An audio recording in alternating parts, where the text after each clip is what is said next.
Alright, আসসালামু আলাইকুম everyone. আমাদের নতুন আরেকটা লাইভে আপনাদের সবাইকে স্বাগতম। আজকে আমরা career guidelines for junior developers, junior Laravel developers এই টপিকে আলোচনা করব এবং আমাদের সাথে আজকে আলোচনাতে থাকবেন আমাদের সবার খুবই পরিচিত এবং খুবই প্রিয় মুখ আহমেদ শামীম হাসান শাওন ভাই।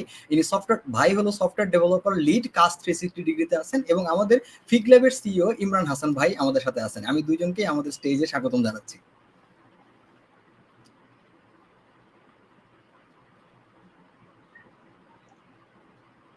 আসসালামু আলাইকুম ভাই, আসসালামু আলাইকুম। ওয়ালাইকুম আসসালাম।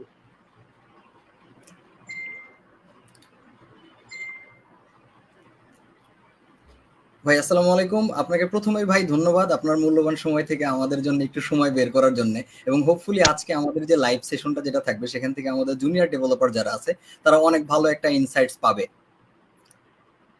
ইনশাআল্লাহ। ভাই, তার প্রথমে যে জিনিসটা আমি একটু প্রথমে জানতে চাই, আপনি কেমন আছেন? আপনার শারীরিক অবস্থা কিরকম, কি খবর, সব মিলাই আছেন কেমন? আলহামদুলিল্লাহ আলহামদুলিল্লাহ, আল্লাহ সব মিলাই খুব ভালো আছে। তোমার কি অবস্থা? তোমার সাথে এটা আমার ভাই, মানে সেকেন্ড লাইভ সেশন। জি তো ভাই, ভালো লাগতেছে আবার আরেকটা সেশনে তোমার সাথে গল্প করার সুযোগ পেলাম। আর আলহামদুলিল্লাহ ভাই। প্লাস আজকে ইমরান ভাই আছে, ইমরান ভাইয়ের মতো সিনিয়র রাইট। একজন। আমি তো ইমরান ভাইকে আমার গুরু বলি। তো আহ, ওনার সামনে ওনাকে সাথে নিয়ে আজকে কিছু কথা বলার সুযোগ পাবো, এটাও খুব খুব চমৎকার একটা এক্সপিরিয়েন্স। না, আলহামদুলিল্লাহ ভাই, আমি নিজেও খুবই খুবই এক্সাইটেড, এবং আপনি তো বরাবরই আমার খুবই প্রিয় মানুষ, এবং ইমরান ভাইয়ের সাথে আমার কোনোদিন এরকম লাইভে কথা বলার সুযোগ হয় না, অ্যাটলিস্ট ফেসবুক লাইভে। সো ওই জায়গাটা থেকে আমিও খুবই এক্সাইটেড এবং আজকে হোপফুলি অনেক কিছু শিখতে পারবো।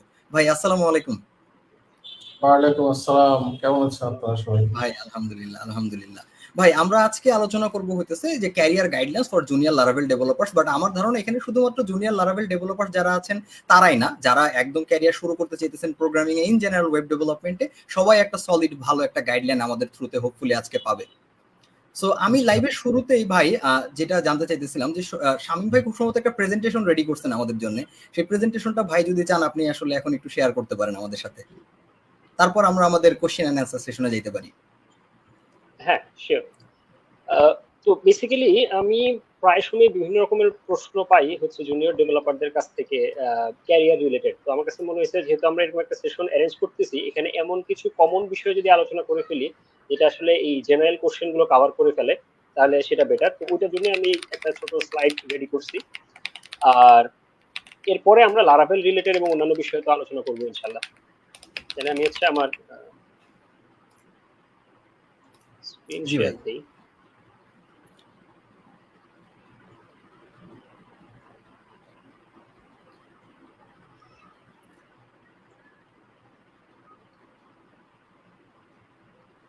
আমার স্ক্রিন কি দেখা যাচ্ছে? স্ক্রিন আমি এখনো দেখতে পারতেছি না ভাই, এখন দেখা যাচ্ছে। ওকে, আচ্ছা, ঠিক আছে, তাহলে আমি শুরু করি। জি ভাই। মূলত যেটা বললাম যে আমার মূল যে প্রেজেন্টেশনটা এইটা টার্গেটেড হচ্ছে জুনিয়র ডেভেলপার এবং যারা ফ্রেশার, দুই গ্রুপকেই কভার করতে পারবো ইনশাল্লাহ। কিছু কমন কোশ্চেন এদের মধ্যে থাকে যে জব খুঁজবো কিভাবে, জব পাওয়ার পরে কিভাবে ক্যারিয়ারে মুভ করব, এই ধরনের অনেক এই রিলেটেড আর কি। তো আমার পুরো ডিসকাশনটা হচ্ছে তিনটা পার্টে আমি ভাগ করছি। ফার্স্ট পার্টটা হচ্ছে জব খোঁজার ক্ষেত্রে কিভাবে কি করব, সেকেন্ড পার্ট হচ্ছে ইন্টারভিউ প্রিপারেশন কিভাবে নিব, আর থার্ড পার্ট হচ্ছে জবে ঢোকার পরে কি কি বিষয় খেয়াল রাখতে হবে। তো এখানে ছোট্ট একটা ডিসক্লেমার আগে দিয়ে রাখি, সেটা হচ্ছে এইখানে যে আলোচনাগুলো আমি আজকে করতেছি এগুলা অনেকটাই হচ্ছে আমার পার্সোনাল এক্সপিরিয়েন্স থেকে। তো এই ব্যাপারগুলো এমন না যে এখানে ইউনিভার্সাল কোনো ব্যাপার আছে। সো এমনও হতে পারে যে আমি এমন কিছু অপিনিয়ন দিচ্ছি যেখানে হয়তো ইভেন ইমরান ভাই বা সেতু ভাই তাদেরও ডিফারেন্ট অপিনিয়ন থাকতে পারে। এখানে অপিনিয়নটা ম্যাটার না, ম্যাটার হচ্ছে যে পয়েন্টটা। আর এই পয়েন্টগুলোকে নিজের মতো করে বুঝে জায়গা মতো অ্যাপ্লাই করতে পারাটা হচ্ছে ইম্পর্টেন্ট। তো এটা হচ্ছে ছোট্ট একটা ডিসক্লেমার আজকের ডিসকাশনের ব্যাপারে।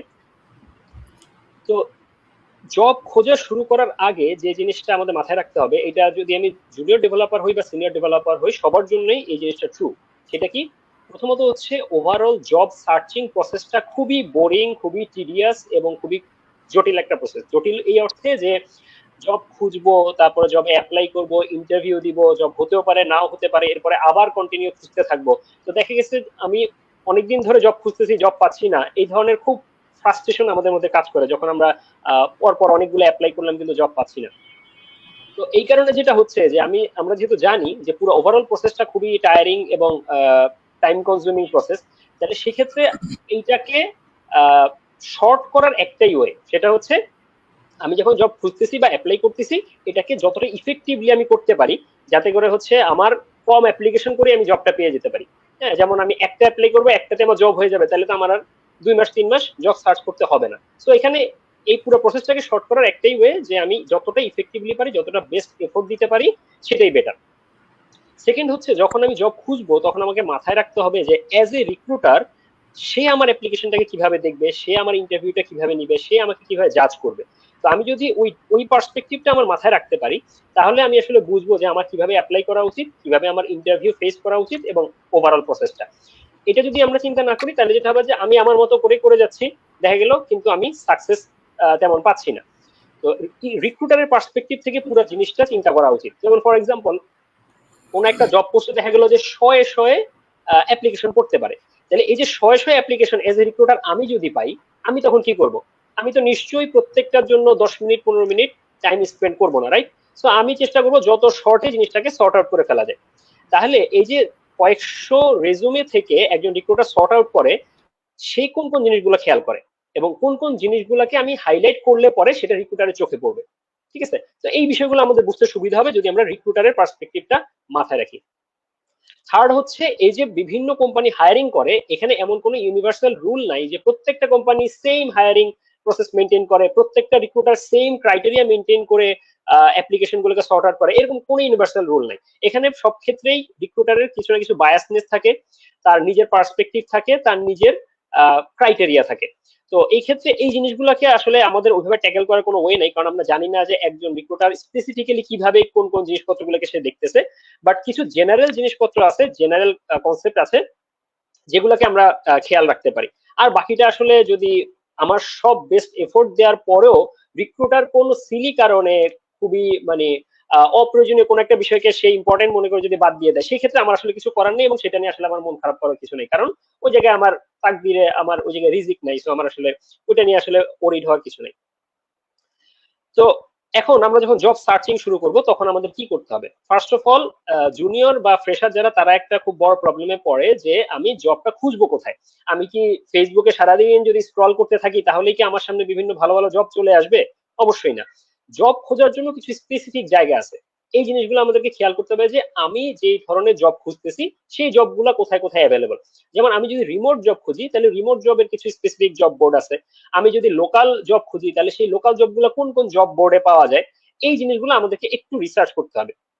এখানে ছোট্ট করে একটা জিনিস বলি যে জব খোঁজার ক্ষেত্রে আমরা যে রিসার্চ করার ব্যাপারটা, এই জিনিসটাকে আমরা অনেক সময় পাত্তা দিই না, কিন্তু এই জায়গাটায় খুব ভালো রকমের রিসার্চের ব্যাপার আছে যে আমার জবগুলা কোথায় পাওয়া যাবে এবং জব খোঁজার ক্ষেত্রে আমি আসলে কি কি ক্রাইটেরিয়া মাথায় রেখে খুঁজবো, আমি জব পোস্ট গুলাকে কিভাবে অ্যানালাইসিস করব, এই জায়গাগুলোতে বেশ কিছু রিসার্চের ব্যাপার আছে। প্লাস হচ্ছে যে অনেক সময় ফ্রেশার বা জুনিয়ররা বোঝে না যে আমার আসলে কোন স্ট্যাক মাথায় রেখে জব খোঁজা উচিত, অথবা আমি এখন এই স্ট্যাকে মোটামুটি পারি, আমি দেখতেছি যে এই রিলেটেড জব খুব কম, তাহলে আমার আসলে কোন জায়গাটাতে স্কিল আরেকটু ইমপ্রুভ করতে হবে যাতে করে আমি অ্যাভেলেবল জবগুলোতে অ্যাপ্লাই করতে পারি। তার মানে মার্কেট ট্রেন্ডটা দেখা, অ্যাভেলেবল জব পোস্টগুলো অ্যানালাইসিস করা, কি কি রিকোয়ারমেন্ট আছে সেই রিকোয়ারমেন্টগুলো অ্যানালাইসিস করা, এই যে রিসার্চের কাজটা, এটা আসলে আমরা অনেকেই করতে যাই না। সো এই জিনিসটা মাথায় রাখতে হবে যে আমাদের বেশ কিছু ইম্পর্টেন্ট জিনিস মাথায় রাখতে হবে যে কোথায় আমরা জব খুঁজবো এবং সেই জব যে খুঁজতেছি আমি সেখান থেকে আমার আন্ডারস্ট্যান্ডিংটা কি, আমার লার্নিংটা কি। তো বিভিন্ন জব বোর্ডে আমরা জব খুঁজতে পারি। ফেসবুকের বেশ কিছু ডেডিকেটেড গ্রুপ আছে, বিভিন্ন ল্যাঙ্গুয়েজ বা স্ট্যাক রিলেটেড গ্রুপ আছে, শুধু জব পোস্ট রিলেটেড কিছু গ্রুপ আছে, এই গ্রুপগুলোতে আমি ফলো করতে পারি জব পোস্টের জন্য। এছাড়া লিঙ্কডইনও রিক্রুটাররা অনেক জব পোস্ট দেয়, সো রিক্রুটারদের প্রোফাইলগুলো আমি ফলো করতে পারি। আর কিছু কোম্পানি আছে স্পেসিফিক্যালি তারা ইন্টার্ন ফ্রেশার জুনিয়র হায়ার করে, আমি তাদের প্রোফাইলগুলো ফলো করতে পারি, তাহলে হচ্ছে ওই রিলেটেড বা আমি তাদের যদি ওখানে সাবস্ক্রাইব করার সুযোগ থাকে জব পোস্টের জন্য সেগুলো সাবস্ক্রাইব করে রাখতে পারি। এর বাইরে আরেকটা ব্যাপার, যখন আমরা জব খুঁজতেছি তখন আমরা আমাদের সার্কেলের মানুষজনকে জানাই রাখতে পারি যে আমি আসলে জব খুঁজতেছি। এটার সুবিধা কি? এটা সুবিধা হচ্ছে যে আমার সার্কেলের কেউ যদি আমার রিলেভেন্ট অর্থাৎ আমার যে স্কিল সেট আছে এই স্কিল সেটের কাউকে যদি সে খোঁজে আর সে যদি না জানে যে আমি জব খুঁজতেছি, সে তো নিশ্চয়ই আমাকে কখনো পার্সোনালি অফার করবে না। সো এইটা একটু আমার সার্কেলে জানায় রাখা, যে হতে পারে আমি এটা ফেসবুকে পোস্ট দিয়েও বলতে পারি, অথবা আমার পরিচিত সার্কেলের সাথে যখন কথা হচ্ছে তখন বলে রাখতে পারি যে আমি কিন্তু জব খুঁজতেছি, এই রিলেটেড জব যদি সামনে পড়ে আমাকে একটু জানেন। আরেকটা খুব ইম্পর্টেন্ট পয়েন্ট যেটা, সেটা হচ্ছে যে একটা ভালো রেজুমে প্রিপেয়ার করা। এখন ভালো রেজুমে প্রিপেয়ার করার ব্যাপারটা আমরা অনেক সময় ইগনোর করি। আমরা মনে করি একটা টেমপ্লেট নামাই নিয়ে এখানে আমার কিছু ইনফরমেশন ডাম্প করে দিলেই বুঝি রেজুমে হয়ে গেল। না, একটা ভালো রেজুমে প্রিপেয়ার করার জন্য অনেকগুলো পয়েন্ট খেয়াল রাখতে হয়। ওই পয়েন্টগুলো আজকে ডিসকাস করা পসিবল না, কারণ ওইটা অনেক লম্বা আলোচনা হয়ে যাবে, কিন্তু এইটাও একটু নিজেরা রিসার্চ করে বের করা সম্ভব যে অ্যাজ এ সফটওয়্যার ইঞ্জিনিয়ার একটা ভালো রেজুমে প্রিপেয়ার করতে হলে আমার কি কি জিনিস খেয়াল রাখতে হয় এবং কি কি বিষয় ফলো করে আমি একটা ভালো রেজুমে প্রিপেয়ার করতে পারি। সো জাস্ট একটা রেজুমে প্রিপেয়ার না করে একটা গুড রেজুমে কিভাবে প্রিপেয়ার করা যায় এটা আমাদেরকে একটু ঘাটাঘাটি করতে হবে। আরেকটা খুবই ইম্পর্টেন্ট পয়েন্ট যেটা, যে আমরা যখন সামনে একটা জব পোস্ট দেখি, আমরা অনেক সময় যেটা করি যে এখানে কি চাইছে, এখানে মানে রিকোয়ারমেন্টটা কি, এটা কোনো মতে জাস্ট একটু গো থ্রু করে আমরা কি করি, জব অ্যাপ্লাই করে দিই। পুরো জব ডেসক্রিপশনটা আমরা ভালো মতো পড়ি না। এটা খুবই খুবই বড় একটা মিস্টেক, যেটা কিনা আমাদের আসলে জব পাওয়ার ক্ষেত্রে স্ট্রাগল যে আমাদের হয়, এটা একটা অন্যতম কারণ। ঠিক আছে, যেমন আমি আজকে টুইটারে দেখলাম যে লারাভেল কমিউনিটিতে জেফ্রি ওয়ে খুব পপুলার, লারাকেস্টের ফাউন্ডার, সে রিসেন্টলি একটা পোস্ট দিছে যে তাদের একজন ভিডিও এডিটর লাগবে। তো ভিডিও এডিটরের জন্য 10টা অ্যাপ্লিকেশন করছে, এবং সে পোস্ট দিয়ে আজকে বলতেছে যে 10টা অ্যাপ্লিকেশনের মধ্যে আমি 100% শিওর যে 8 জন ভালো মতো জব ডেসক্রিপশন না পড়েই অ্যাপ্লাই করছে, কারণ আমি সেই অ্যাপ্লিকেশনটা দেখে বুঝতে পারতেছি।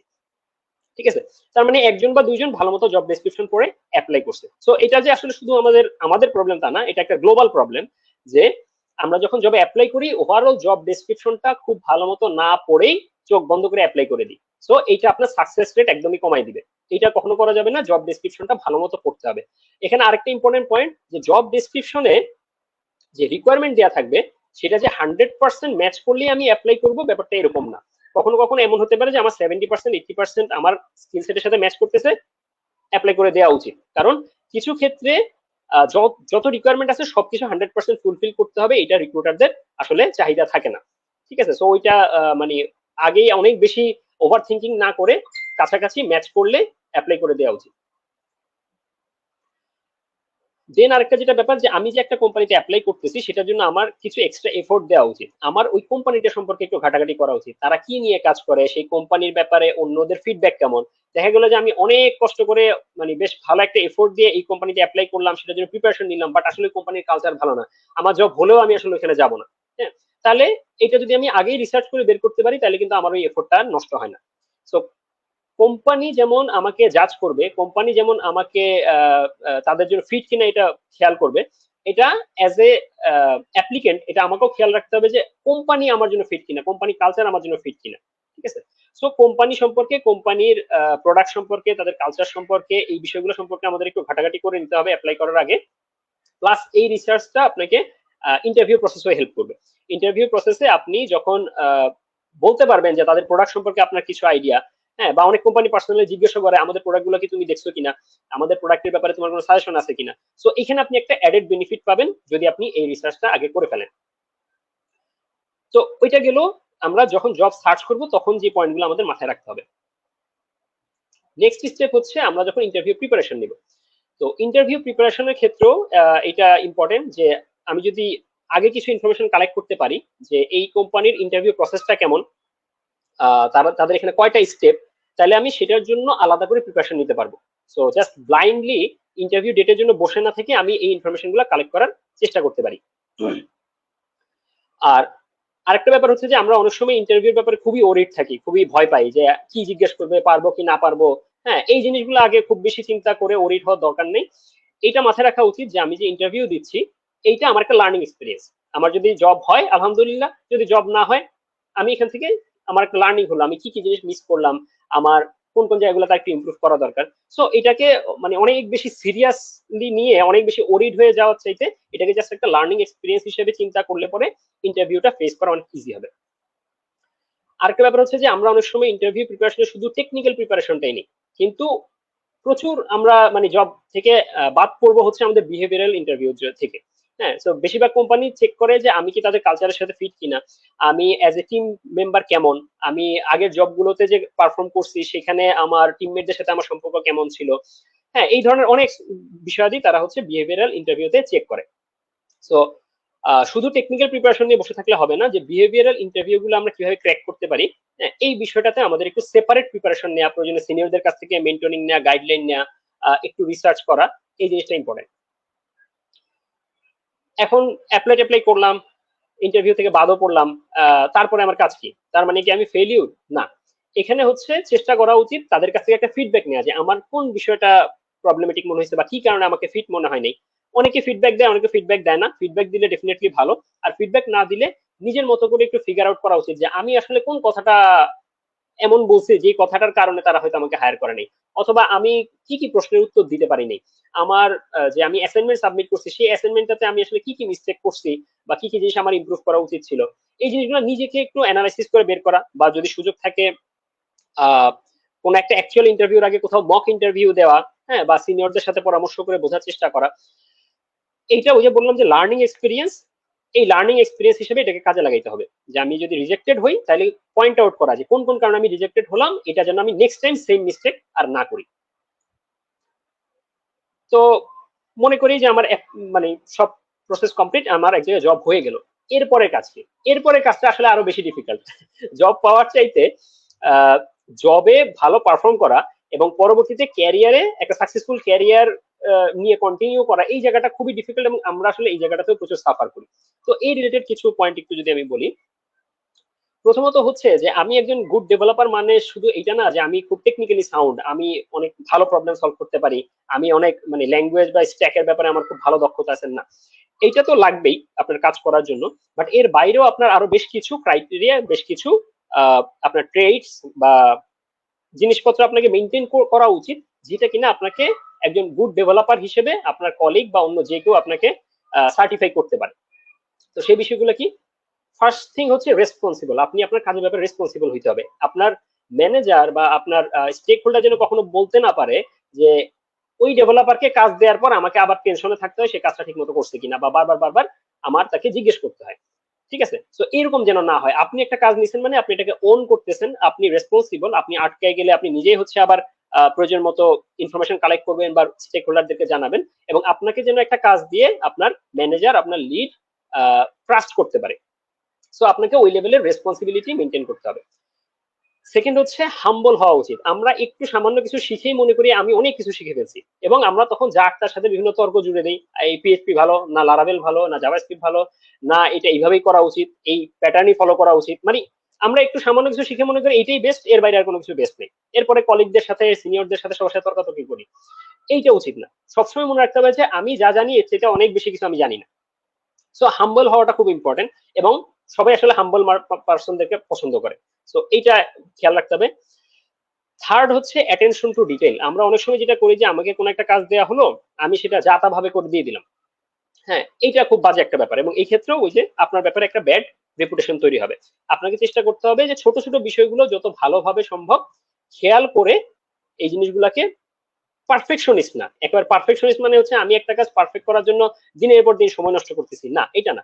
আমি আমার সাধ্যের মধ্যে যাতে কোনো মিস্টেক না থাকে, কোনো সিলি মিস্টেক যাতে আমি না করি, এই জিনিসগুলো খেয়াল করাটা হচ্ছে অ্যাটেনশন টু ডিটেল। ফোর্থ হচ্ছে ইগার টু লার্ন। আমাদের খেয়াল রাখতে হবে যে আমি সবসময় প্রত্যেকটা অপরচুনিটিকে আমার লার্নিং অপরচুনিটি হিসেবে কাজে লাগানোর চেষ্টা করবো। কারোর সাথে বসে গল্প করতেছি, সেটাকে আমি কিভাবে লার্নিং অপরচুনিটি হিসেবে কাজে লাগাতে পারি। আমাকে কোনো একটা কাজ দেওয়া হলো, আমি হয়তো এটা পারি না, বাট এইটা আমার একটা লার্নিং অপরচুনিটি, আমি সেই জিনিসটা শেখার চেষ্টা করবো। দেন আরেকটা ব্যাপার হচ্ছে আমরা কোথাও জয়েন করার পর কোনো একটা কিছু আমাদের পছন্দ মতো না হলে আমরা কমপ্লেন করা শুরু করি। হ্যাঁ, সো কমপ্লেন না করে গুড প্র্যাকটিস হচ্ছে সেটাকে ইমপ্রুভ করার চেষ্টা করা, প্রয়োজনে সাজেশন দেয়া, অথবা নিজের মতো করে যদি কিছু করার সুযোগ থাকে সেই জিনিসগুলো করা। সো খালি কমপ্লেন করে করে করে পরিবেশ নষ্ট না করে ইমপ্রুভ করাটা হচ্ছে বেটার। আর লাস্ট হচ্ছে যে ভ্যালু ক্রিয়েট করা।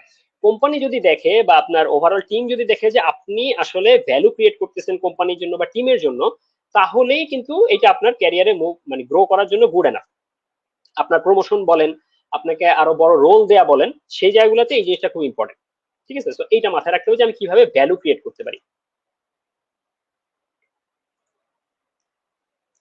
আর এটা কাইন্ড অফ আগের আলোচনাতে অনেকখানি চলে আসে যে আপনি এমন একজন কলিগ, এমন একজন টিমমেট হওয়ার চেষ্টা করা উচিত যেরকম একজন টিমমেটের সাথে আপনি কাজ করতে চান।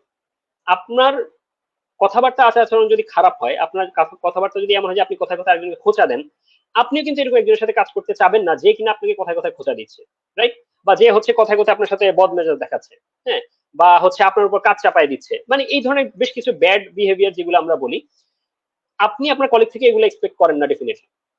সো আপনার মধ্যে যাতে এই জিনিসটা না থাকে, হ্যাঁ, আপনাকে যখন একজন বলবে যে he is a good colleague, আমি তার সাথে কাজ করে হ্যাপি, আমি তার সাথে আবারও কাজ করতে চাই, হ্যাঁ, এরকম একজন পার্সনকে যে কেউ টিমে নিতে চাবে, এরকম একজন পার্সনকে যে কেউ অন্য একটা কোম্পানিতে অফার দিয়ে নিতে চাবে, এটা যেমন ইম্পর্টেন্ট, এছাড়াও ইম্পর্টেন্ট হচ্ছে আমাদের কমিউনিটিতে আপনি খেয়াল করবেন যে আপনি একটা টিমের সাথে কাজ করছেন, আপনার কিছু কলিগদের সাথে কাজ করছেন, তারা হয়তো পরবর্তীতে আরো ভালো কোনো অপরচুনিটি অন্য কোথাও চলে গেছে, সেই কোম্পানিতে আপনি হয়তো আবার অ্যাপ্লাই করলেন, কিন্তু আপনার ব্যাড বিহেভিয়ারের কারণে আপনার কলিগ ওখানে আপনাকে বলে দিল, মানে ওখানে টিমকে বলে দিল না, ওনাকে নেওয়া যাবে না। হ্যাঁ, এটা কিন্তু খুবই কমন একটা ব্যাপার আমাদের কমিউনিটিতে। সো আপনার কলিগরা কিন্তু আপনাকে সার্টিফাই করবে, আপনার কলিগরা কিন্তু আপনার জন্য ফার্দার অপরচুনিটি ক্রিয়েট করতে হেল্প করবে। সো আপনি এটা খেয়াল রাখবেন যে আপনি যাদের সাথে কাজ করতেছেন তাদের সাথে একটা ভালো সম্পর্ক মেনটেন করা, কারোর সাথে যদি প্রবলেম হয় সেটাকে কত পজিটিভলি মিটিগেট করা যায়, প্রয়োজনে সিনিয়রদের সাথে কথা বলা বা তার সাথে ওয়ান টু ওয়ান কথা বলা, এই জিনিসটাকে পজিটিভলি মেনটেন করা আর কি ওভারঅল। আরেকটা জিনিস হচ্ছে যে অফিস এনভায়রনমেন্টে কলিগদের সাথে সম্পর্কটা স্ট্রিক্টলি প্রফেশনাল রাখা উচিত। এটা একটু আনকনভেনশনাল মনে হতে পারে, বাট আমি পার্সোনালি সাজেস্ট করি যে কলিগদের সাথে খুব বেশি পার্সোনাল ডিটেলস আলোচনায় না যাওয়া। আপনার পার্সোনাল লাইফের সমস্যা, আপনার উইকনেস, আপনার ফ্যামিলির সমস্যা, বিশেষ করে আপনি অন্য জায়গায় মুভ করতে ইন্টারেস্টেড, আপনার এখানে জব ভালো লাগতেছে না, এই ধরনের আলাপ কখনোই কলিগদের সাথে করবেন না। এই জিনিসগুলা পরবর্তীতে আপনার জন্য খুবই ব্যাড ইম্প্যাক্ট করবে এবং এই কোম্পানিতে আপনার চাকরি চলে যাওয়ার জন্য এই জিনিসগুলা দায়ী হতে পারে। সো এইটা খুব খেয়াল রাখা যে কিছু স্পেসিফিক কেস থাকতে পারে যে অনেক কলিগও আমাদের খুব ক্লোজ ফ্রেন্ড হয়ে যেতে পারে, সেটা ডিফারেন্ট জিনিস। ইন জেনারেল কথা হচ্ছে যে কলিগদের সাথে খুব বেশি পার্সোনাল আলাপে না যাওয়া, নিজের পার্সোনাল প্ল্যান কলিগদের সাথে শেয়ার না করা। এটা জাস্ট আমি আমার এক্সপিরিয়েন্স থেকে বললাম, দ্বিমত থাকতে পারে।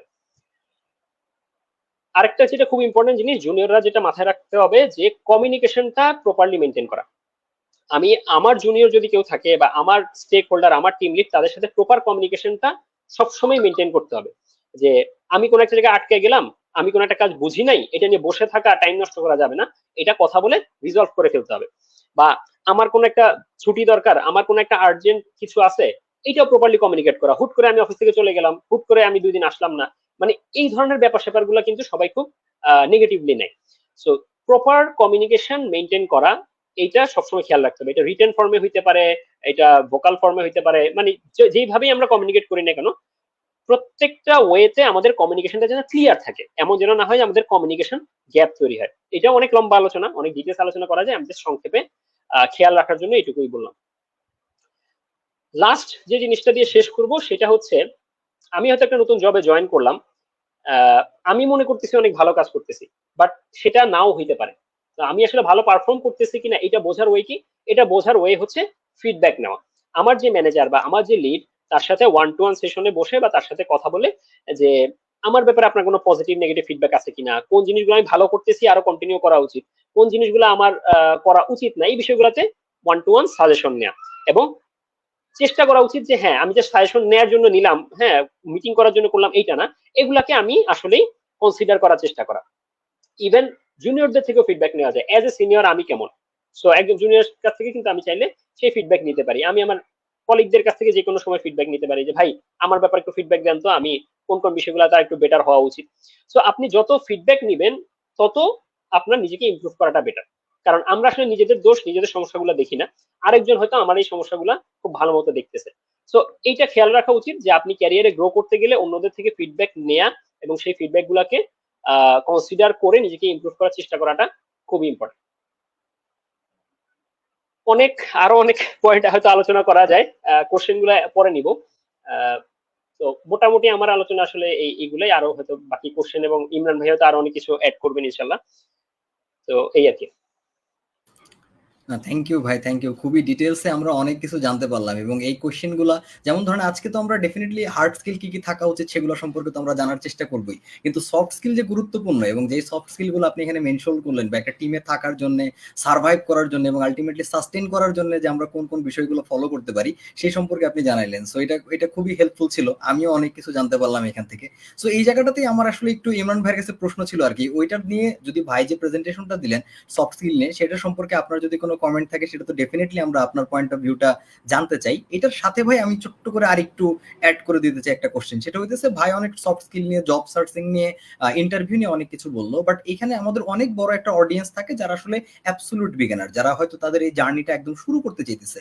সো তারা যদি লারাভেল ডেভেলপার হিসেবে নিজেকে আসলে রেডি করতে চায়, তাহলে কোন কোন কোর স্কিল, টেকনিক্যাল কোন কোন কোর স্কিলের দিকেও তাদের ফোকাস দেওয়া উচিত শুরু থেকে, along with this communication skills আপনি মনে করেন আর কি, কোন কোন বিষয়গুলো তার মাথায় রাখা উচিত? শিওর শিওর, অবশ্যই। লারাভেল ডেভেলপার হিসেবে যদি কেউ চিন্তা করে যে আমি আসলে একটা পাথে চিন্তা করছি যে লারাভেল নিয়ে সিরিয়াসলি কাজ করব, তাহলে আমার কাছে মনে হয় ফান্ডামেন্টালি পিএইচপি ল্যাঙ্গুয়েজটা তাকে আসলে ভালোভাবে জানতে হবে। মানে আমরা অনেক সময় আহ ঘোড়ার আগে গাড়ি জুড়ে দিতে চেষ্টা করি, ঠিক আছে, লারাভেল শিখতে হবে, লারাভেলের ডকুমেন্টেশন নিয়ে বসে পড়লো না। আপনাকে আসলে পিএইচপি একটা স্ট্রং ফাউন্ডেশন তৈরি করে নেওয়াটা খুব জরুরি। এবং যে কোনো ল্যাঙ্গুয়েজেরই ফাউন্ডেশন তৈরি করতে হলে অবশ্যই তাকে আসলে লজিক কিভাবে কাজ করে, কিভাবে কন্ট্রোল স্টেটমেন্ট গুলো লিখতে হয়, কিভাবে ভ্যারিয়েবল অ্যাসাইন করবো, নেমিং কিভাবে হবে, প্রোগ্রামিং এর ফান্ডামেন্টালটা যার যত স্ট্রং হবে সে আজকে লারাভেল, কালকে সিম্ফনি, পরশুদিন হয়তো ফ্লাস, এই ধরনের মুভমেন্ট গুলো খুব সহজেই করতে পারবে। অনেক সময় যেটা হয় যে আমরা চিন্তা করি কত দ্রুত আমরা একটা ইনকাম করার স্টেজে চলে যেতে পারবো, এটা আমাদের দেশের পরিপ্রেক্ষিতে অনেক সময় একটা ইম্পর্টেন্ট জিনিস হয়ে দাঁড়ায়। কিন্তু এই দ্রুত শুরু করার জন্য আমরা যে স্যাক্রিফাইসটা করি, যে ফান্ডামেন্টাল সময় দেই না, এটা কিন্তু আমাদের 1-1.5 বছর পরে গিয়ে আমাদেরকে একটা জায়গায় ল্যান্ড আপ করে দেয় যে না, এর তো মানে সিনিয়ররা চিন্তা করে যে ওর তো ফান্ডামেন্টাল ঠিক। কারণ একটা কোম্পানিতে আপনি জয়েন করেও ফেললেন, কাজও করছেন, কিন্তু দেখা যাচ্ছে যে আপনি প্রমোশন পাচ্ছেন না। তো আপনার টিম মেম্বাররা, আপনার টিম লিড আপনাকে ওই কাজগুলোই দেয় যেগুলো সহজ, যেগুলো চিন্তা করতে হয় কম, যেগুলো লজিক অ্যাপ্লাই করতে হয় কম। সো ভালো লারাভেল ডেভেলপার করতে হলে আপনাকে সবার আগে ভালো ডেভেলপার হওয়া উচিত, প্রোগ্রামিং এর কোর বিষয়গুলো বোঝা উচিত। এগুলো কিন্তু কঠিন না, এগুলো পিছনে একটু সময় দিলে হয়। আমাদের মানে যারা আমরা একটু পুরনো, আমরা একসময় এই ধরনের রিসোর্স পাওয়ার জন্য প্রচুর বই পড়তাম, ফিজিক্যাল বই পড়তাম। আমরা ওয়েট করতাম কিভাবে একটা মিট আপ হবে, 1-2 বছর 3 বছর পর মিট আপ হতো। তো সেখানে বা সিনিয়রদের কিভাবে অ্যাক্সেস করবো, কোনো উপায় নাই, সোশ্যাল মিডিয়া তখনও অতটা জনপ্রিয় না। তো সেক্ষেত্রে কিন্তু আমাদের বর্তমানে যে জেনারেশন গুলো উঠে আসতেছে, আপনাদের কাছে কিন্তু এগুলো অনেক সহজলভ্য। আপনারা বাংলাদেশের যে পপুলার কমিউনিটি গুলো আছে ফেসবুকে প্রোগ্রামিং রিলেটেড, সেখানে প্রশ্ন করলে দেখবেন যে সিনিয়ররা হর হামেশা উত্তর দিচ্ছে বিভিন্ন রকম প্রশ্নের, বিভিন্ন রকমের গাইডলাইন দিচ্ছে। আজকে একটা ইন্টারেস্টিং পোস্ট একটা গ্রুপে দেখলাম, সেখানে একজন জিজ্ঞেস করতেছে যে আমি লারাভেল নিয়ে কোন কোর্সটা করবো। তো আমার এবং শাওনের কোইন্সিডেন্টলি দুটো কোর্সের স্ক্রিনশট দেয়া আছে সেখানে। শাওন কিন্তু খুব সুন্দর করে এখানে বুঝিয়ে বলছে যে দুইটা জিনিস কিন্তু অডিয়েন্স দুই রকম, রিকোয়ারমেন্ট দুই রকম। এবং সবচেয়ে মজার বিষয় হচ্ছে শাওন কিন্তু কোনো সলিউশন দিয়ে দেয়। শাওন বলেছে যে আপনার অবস্থান থেকে আপনি অ্যানালাইসিস করে দেখেন আপনার রিকোয়ারমেন্টটা কোথায়। এই যে নিজেকে নিজে অ্যাসেস করতে পারাটা, নিজের অবস্থানটা বুঝতে পারাটা, এটা খুবই গুরুত্বপূর্ণ। সো সামারি করি, প্রোগ্রামিং এর বেসিক্সটা ভালো করে বোঝা, পিএইচপি অ্যাজ এ ল্যাঙ্গুয়েজ ভালোভাবে তার মধ্যে স্ট্রেংথ তৈরি করা, প্রচুর প্র্যাকটিস প্রজেক্ট করা, তারপর লারাভেলের টাইম স্পেন্ড করা। লারাভেল কিন্তু আমার সাউন্ড মনে হয় এগ্রি করবে, ওয়ার্ল্ডের সবচেয়ে সুন্দর প্রোগ্রামিং ডকুমেন্টেশন বা ফ্রেমওয়ার্ক ডকুমেন্টেশন লারাভেল, একদম বিগিনার ফ্রেন্ডলি করে তৈরি করা। এবং এতটাই বিগিনার ফ্রেন্ডলি যেখান থেকে সরাসরি কপি করে কোড করলে একটা প্রোডাকশন লেভেল কোডও হয় না একসময়, বিগিনার ফ্রেন্ডলি কোড। সো এই ডকুমেন্টেশন যদি কেউ যদি ফলো করে, এবং ওরা খুব সুন্দর করে সাজিয়ে দিয়েছে, মানে আগে সিম্পল বিষয়গুলো আনছে যে লারাভেল বুট ক্যাম্প, তারপরে হচ্ছে কোর কনসেপ্ট গুলো, তারপর ডিগিং ডিপার, সেখানে আরো ডিফিকাল্ট কনসেপ্ট গুলো, এটা ফলো করতে থাকলে এবং মানে আমার ধারণা দেশে নিজেকে আস্তে আস্তে লেভেল ওয়াইজ ইমপ্রুভ করতে পারে। তো প্রচুর রিসোর্স আছে, এগুলো দিয়ে স্টার্ট করলে আমার ধারণা ভালো একটা অবস্থায় চলে আসা সম্ভব। রাইট ভাই, এখানে খুবই ইম্পর্টেন্ট একটা পয়েন্ট আপনি বলছেন যে আমরা অনেকে হয়তো লারাভেল শিখতে চাইতেছি, কিন্তু আমি পিএইচপির প্রতি আসলে অতটা গুরুত্ব আমি দিতেছি না, আমি উদাসীন। যেটা আমরা ভাই আমরা জাভাস্ক্রিপ্টে যেটা দেখি, যে ধরেন অনেকে আমরা রিয়াক্ট ডেভেলপার হইতেছে, তারা তারা বলতেছে ভাই আমি রিয়াক্ট জেএস দিয়ে অ্যাপ্লিকেশন বানাইছি। তো ভাই তাহলে তোমার জাভাস্ক্রিপ্টের কি খবর, জাভাস্ক্রিপ্টের কোর বিষয়গুলো তুমি জানো কিনা? না ভাই, ও জাভাস্ক্রিপ্ট জানে না, বাট ও রিয়াক্ট দিয়ে অ্যাপ্লিকেশন বানাই ফেলতেছে আর কি। এইরকম সমস্যাটা আমরা ট্রুলি প্রতিনিয়তই দেখতেছি আর কি। না, এই পয়েন্টটাতে আমি টোটালি আপনার সাথে ভাই একমত। এখন এই জায়গাটাতে ভাই আমার আরেকটা ছোট্ট একটু প্রশ্ন ছিল আর কি। ধরেন একজন এই যে অনেক বেশি রিসোর্সেস যে কথাগুলো আসতেছে, যে আমাদের অনেক বেশি রিসোর্স আমাদের কাছে আছে, ইভেন লারাভেলের যে ডকুমেন্টেশনটা এটা ওয়ার্ল্ডের one of the best documentation যে কোনো একটা ফ্রেমওয়ার্ক শেখার ক্ষেত্রে। সো অনেক বেশি রিসোর্স থেকে যদি আমার কোনো একজন স্টুডেন্ট যে আসলে ফ্রি কোথাও থেকে শিখতে চাইতেছে, অ্যাবসলিউট ফ্রিলি শিখতে চায় অনেকে, কোনো কোর্স না করে, তো সেক্ষেত্রে তাদের জন্য শুরু থেকে ভাই ডকুমেন্টেশন আপনি প্রেফার করেন নাকি কোনো রেকর্ডেড ভিডিও কন্টেন্ট আপনি প্রেফার করেন? পার্সোনালি আপনি কোনটা প্রেফার করেন একজন বিগিনারকে শুরু করার ক্ষেত্রে, ডকুমেন্টেশন আর ভিডিও?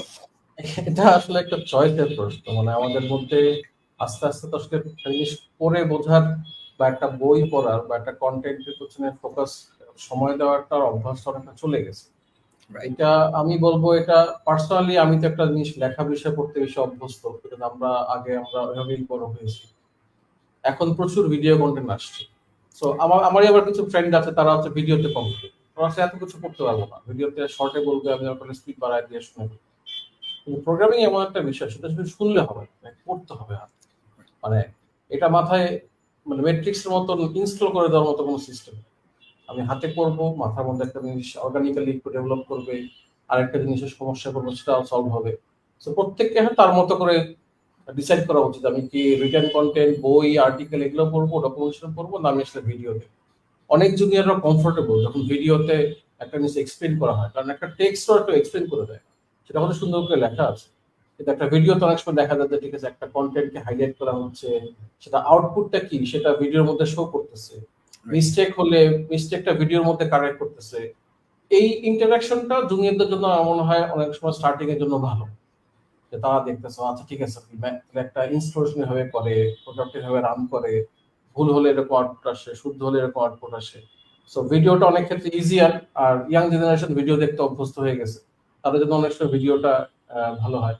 যারা ইংলিশ একটু ভালো বুঝেন বা মোটামুটি স্ট্যান্ডার্ড আছে, তারা ধরেন লারা কাস্টের প্রচুর কন্টেন্ট আছে, শুধু লারাভেলের উপর না, পিএইচপিরও খুব ভালো ভালো অলরেডি কোর্স এখানে আছে, সেগুলো ফলো করতে পারে। আর ইউটিউবে এখন প্রচন্ড হাই কোয়ালিটির প্রচুর এরকম ভিডিও পাওয়া যায়, যেগুলো দেখে একটা বিভিন্ন স্টার্ট করতে। বাট অভ্যাসটা রাখতে হবে যে ডকুমেন্টেশন যেন পড়ে, ডকুমেন্টেশন না পড়লে একটা লেভেলে যাওয়ার পর কিন্তু আর সামনে আগাতে পারবে। সামনের কি পথ? হ্যাঁ, আমি ভাইয়ের সাথে এখানে পুরোপুরি একমত। এখানে ইন্টারেস্টিং ব্যাপার হচ্ছে কি, যে সোশ্যাল মিডিয়াতে একটা জিনিস চোখে পড়ে মাঝে মধ্যেই, যে অনেকেই বলেন যে কোর্স, টিউটোরিয়াল, ভিডিও এগুলো দেখার দরকার নেই, শুধু ডকুমেন্টেশন পড়েই তো শেখা যায়।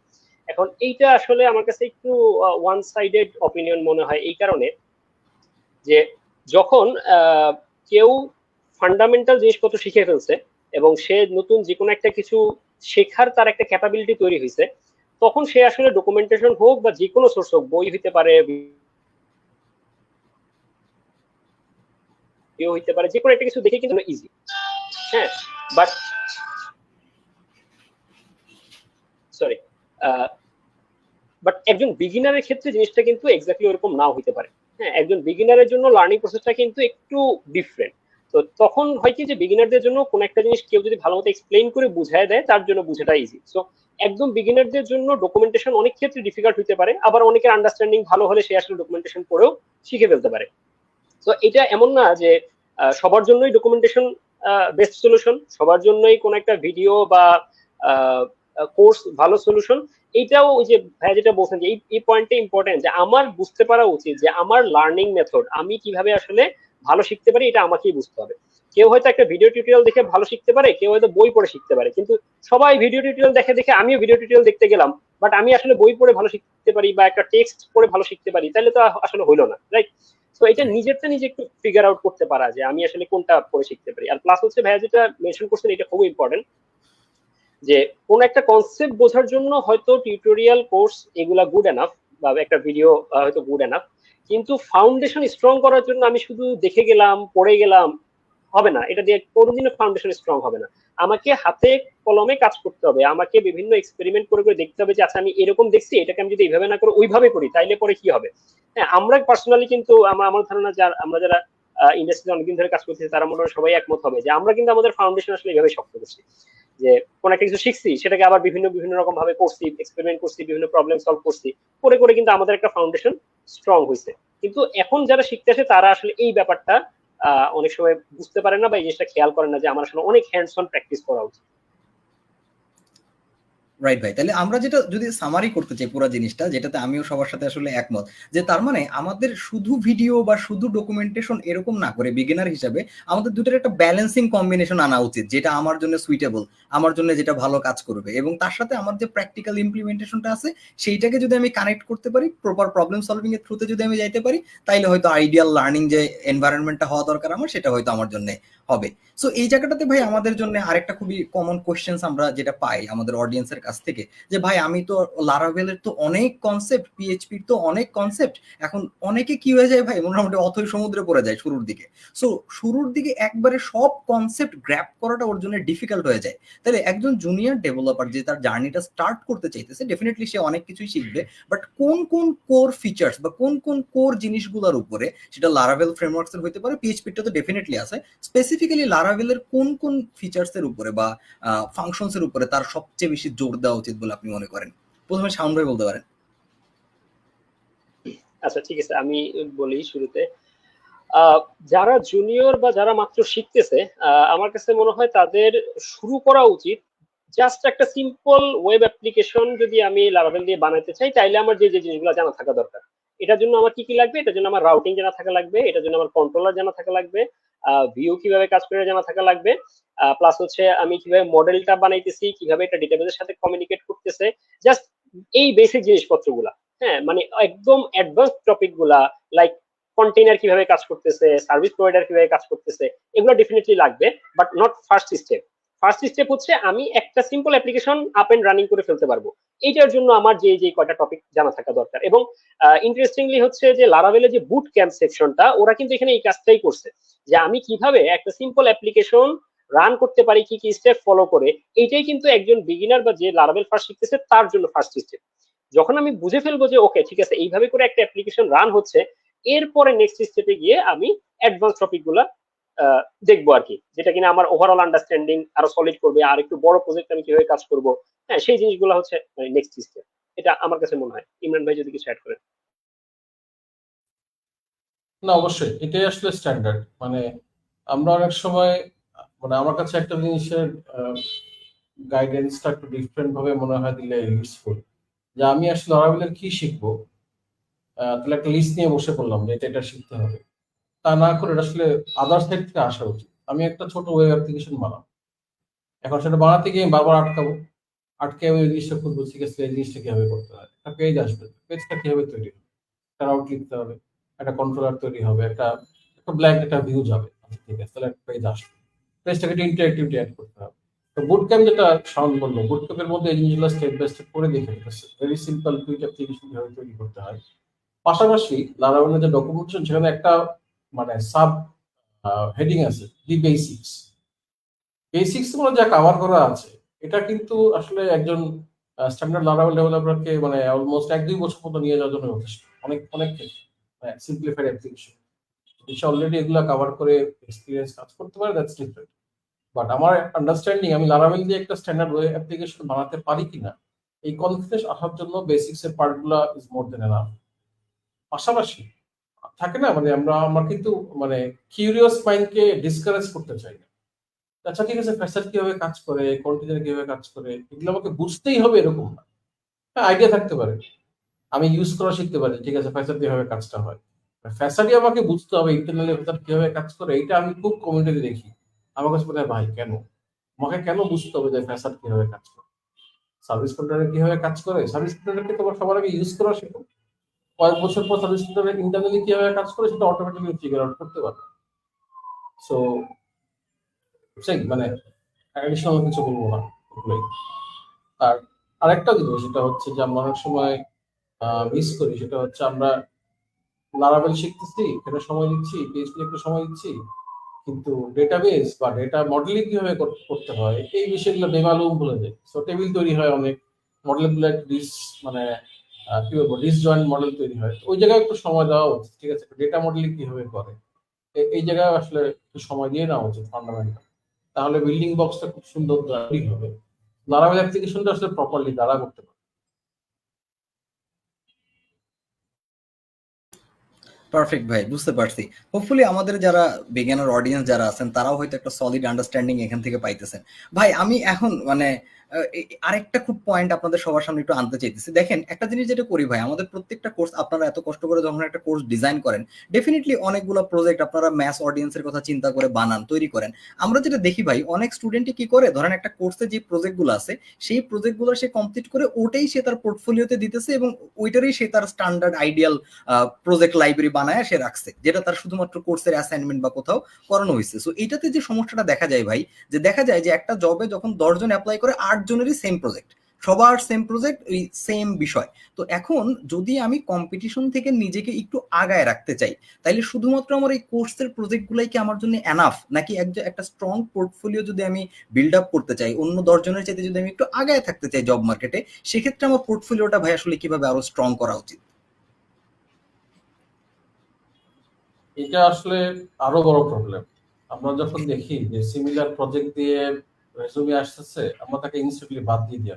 আহ, কিন্তু আসলে ইমপ্রুভমেন্ট থেকেও এটা আসলে হওয়া উচিত যে একটা ডিল ব্রেকার কিনা, এটা জুনিয়রদের বোঝা উচিত। যখন আমরা pattern, basically as a developer আমরা সবসময় প্যাটার্ন ম্যাচিং করি, অ্যাজ এ রিক্রুটার আমরা আসলে প্যাটার্ন ম্যাচিং করতে করতে অভ্যস্ত হয়ে যাই। আমরা প্রজেক্ট দেখলেই বুঝবো আচ্ছা ঠিক আছে ওই project। এটা আমাদের ব্রেইনও ট্রেন হয়ে যায়। নিজেকে মানে সবার থেকে আলাদা তো পরে, নিজেকে আসলে এলিজিবল রাখার জন্যই আমার উচিত নিজের মতো করে প্রজেক্ট করা, নিজের মতো করে 2টা লাইন লিখে দেওয়া। যে অনেক সময় হয় যে 5টা প্রজেক্টের লিঙ্ক দিয়েছি, এখন আমার তো সেই সময় নেই এজ এ রিক্রুটার যে আমি 5টা প্রজেক্টের লিঙ্কে ক্লিক করে গিটহাবে গিয়ে দেখে আসবো। গিটহাবেও কিন্তু আমার কিছু লেখা নেই, রেডমি ফাইলটা ফাঁকা, বা রেডমি ফাইলটা ডিফল্ট লারাভেলের রেডমি ফাইল। তো আমার আসলে উচিত যে আমি আসলে 2 লাইন করে লেখা এই অ্যাপ্লিকেশনটা আমি কি ট্রাই করলাম কি করলাম। এটাতেই কিন্তু অনেকের থেকে সে আগায় যাবে ডেভেলপার, যে ঠিক আছে আমার 2টা পেট প্রজেক্ট আছে। অনেক সময় অনেকে চিন্তা করে যে কোন প্রজেক্ট করবো, সব প্রজেক্টে করা আছে। কোন প্রজেক্ট করা থাকাটা তো অসুবিধা না, আপনি সেটা নিয়ে অ্যাক্সেস করেছেন কিনা, আপনার আগ্রহ ডাইভার্স কিনা, এইটা আসলে মোর ইম্পর্টেন্ট। আমরা যখন দেখি যে একটা রেজুমিতে কিছু প্রজেক্ট আছে যেখানে সে নিজে কিছু কাজ করার চেষ্টা করছে, অটোমেটিক্যালি সে বাকিদের থেকে এগিয়ে যায়। সো জেনেরিক প্রজেক্ট তো দেওয়াই উচিত না, স্পেসিফিক প্রজেক্ট দেওয়া উচিত, এবং তার জন্য 2-1 ডেসক্রিপশন সহ দিলে, বা অবশ্যই একটা কোডের লিঙ্ক দিলে খুবই ভালো হয়। কোডের লিঙ্ক যদি না থাকে অ্যাটলিস্ট লাইভ সাইট থাকতে পারে, একটা ডেমো সাইট থাকতে পারে, অসুবিধা নেই। মানে আমরা আসলে দেখতে চাই সে কাজ করে কিনা, কাজ করার তার একটা আগ্রহ স্পৃহা এটা আছে কিনা, নিজেকে চ্যালেঞ্জ করে কিনা। আমরা সেই ট্রেড গুলো খুঁজি। প্রোগ্রামিং হয়তো সে একরকম পারে আর একরকম শিখে নিবে, তার মধ্যে কিউরিয়াসিটি আসে। এটা আসলে আমাদের মানে রাডারে ধরা পড়ে। হ্যাঁ, আমি ভাইয়ের সাথে, ভাইয়া তো আসলে আমার থেকে আরো অনেক বেশি হায়ারিং এর সাথে রিলেটেড। তো ভাইয়ার পয়েন্ট গুলার বাইরে আসলে যাওয়ার কোনো ওয়ে নেই। এটা একদম অ্যাজ এ রিক্রুটার ভাইয়া মানে ওনারা কিভাবে যাচাই বাছাই করেন সেই পার্সপেক্টিভ থেকে বলছেন। আমি এজ এ ইনস্ট্রাক্টর থেকে পার্সপেক্টিভ থেকে যদি বলি যে আমাদের কোর্সগুলোতেও আমরা এই পয়েন্টটা মাথায় রেখে যেটা চিন্তা করছি যে জেনেরিক অ্যাসাইনমেন্ট, জেনেরিক প্রজেক্ট, এইটা থেকে বের হওয়াটা কিছু ক্ষেত্রে একটু ডিফিকাল্ট। কারণ হচ্ছে যে যখন আমরা একটা কোর্সের আউটলাইন করি, এখানে আসলে সবাইকে একদম ইউনিক প্রজেক্ট আইডিয়া দেওয়া সম্ভব না। তো আমরা যেটা করি সাধারণত, বা যেটা করছি আগে, যে আমরা মোটামুটি কিছু ফিচার রিকোয়ারমেন্ট বলে দিই, এবং সেই রিকোয়ারমেন্টের উপর বেস করে তারা তাদের মতো করে কাজ করে। প্লাস আমরা এনকারেজ করি যে আপনারা চাইলে এখানে আরো কিছু এডিশনাল কাজকর্ম করতে পারেন। স্পেশালি যখন ফাইনাল প্রজেক্ট গুলো হয় তখনও আমরা বলি, ওভারঅল কোর্সে আমরা বলি যে দেখেন এই জিনিসগুলো জাস্ট আপনাদের প্র্যাকটিস। হ্যাঁ, আপনারা জাস্ট প্র্যাকটিস করার জন্য এগুলো করতেছেন, বাট এইটাই আপনাদের শেষ না। আপনারা আরো ডিফারেন্ট ডিফারেন্ট ইউনিক আইডিয়া বা এক্সিস্টিং কোনো আইডিয়াকে আপনারা চাইলে ডুপ্লিকেট করতে পারেন। যেমন আমাদের লাস্ট ব্যাচে একজন যেটা করছেন যে আমাদের কোর্সের প্রজেক্টের বাইরে কোর্সের শেষে গিয়ে উনি যেটা করছেন যে একটা জব এগ্রিগেটর বানাইছেন। উনি ওনার মতো করে, আমরা এপিআই বানানো শিখাইছি, উনি ওনার মতো করে বুদ্ধি করে বিভিন্ন পাবলিক এপিআই ইউজ করে একটা জব এগ্রিগেটর বানাই ফেলছেন। এটা আমরা কিন্তু প্রজেক্ট হিসেবে দেই নাই, বাট এই যে ওনার যে একটা মানে প্র্যাকটিস বা নতুন একটা কিছু করার যে প্র্যাকটিসটা উনি আসলে কোর্স থেকে পেয়ে গেছেন, সেখান থেকে উনি ওনার মতো করে এই আইডিয়াটাকে ইমপ্লিমেন্ট করছেন। সো ওই যে ভাই যেটা বললেন যে উনি যদি এখন ওনার এইটাকে ওনার রেজুমেতে দেন, ডেফিনেটলি এটা রিক্রুটারের চোখে আলাদাভাবে পড়বে। কারণ বিগিনার লেভেলের একজন ডেভেলপার, সে একটা জব এগ্রিগেটর বানানোর কথা না ইন জেনারেল। তার মানে সে যখন বানাইছে সে কিভাবে বানাইলো বা এটা এটা সে কিভাবে কি করলো, এটা কিন্তু একজন রিক্রুটারের চোখে পড়বে। তো এই জিনিসগুলো আমরা চেষ্টা করি এনকারেজ করতে, যে এরকম এক্সিস্টিং কোন একটা আইডিয়াকে আমার মতো করে আমি কিভাবে বানাইতে পারি, এটা আপনারা বানানোর চেষ্টা করবেন এবং সেটাকে পোর্টফোলিওতে দেওয়ার চেষ্টা করবেন। আর প্লাস হচ্ছে যেটা, যে এই ব্যাপারটা অনেকটাই যারা অ্যাপ্লিকেন্ট তাদের উপর নির্ভর করে। এটা আমি যেটা শুরুতে বলছি যে আমি যখন একটা জবে অ্যাপ্লাই করতেছি, এটা আমাকেই খেয়াল করতে হবে যে আমি কিভাবে নিজেকে ডিফারেন্ট ভাবে হাইলাইট করতে পারি, বা আমি কিভাবে নিজেকে রিপ্রেজেন্ট করতে পারি যাতে করে রিক্রুটার আমার রেজুমেটা, আমার অ্যাপ্লিকেশনটাকে আলাদাভাবে তার চোখে পড়ে। তো এই চিন্তাটা নিজের মতো করেই করতে হবে, তা না হলে আমি আর বাকি 10 জনের মতো একই রকম প্রজেক্ট, একই রকম রেজুমে সাবমিট করে দিব, আমার জব হবে না। এটা আসলে যে শুধু যে কোর্স ইনস্ট্রাক্টর বা মেন্টর অন্যদের উপর দোষ চাপায় দিয়ে কাজ শেষ, ব্যাপারটা তা না। এটা যে অ্যাপ্লিকেন্ট, তার হচ্ছে এখানে রেসপন্সিবিলিটি সবচেয়ে বেশি। সে আসলে কতটুকু এফোর্ট দিল এই জব পাওয়ার জন্য বা অ্যাপ্লিকেশনের জন্য। এক্স্যাক্টলি ভাই। এবং ইমরান ভাই যে খুব নাইস একটা পয়েন্ট বলছেন, যেমন ধরেন এই যে স্টুডেন্টদের যে চিন্তা থাকে যে ইউনিক প্রজেক্ট বানাইতে হবে, না ইউনিক প্রজেক্ট আমার সবসময় বানাইতে হবে না, আমি এক্সিস্টিং কোনো কিছু নিয়ে অনেক ভালো মতো কাজ করতে পারি। যেমন ভাই এই যে এটা নিয়ে আমরা আমাদের ক্লাসে মাঝে মাঝে যেটা বলি, যে আমরা অনেক সময় বলি যে ওই যে ডোন্ট রিইনভেন্ট দ্য হুইল, আমার নতুন করে চাকা বানানোর দরকার নাই। এই কনসেপ্ট যদি মানতো তাহলে ধরেন এমআরএফ, সিএট এরকম বড় বড় টায়ার কোম্পানি হতো না।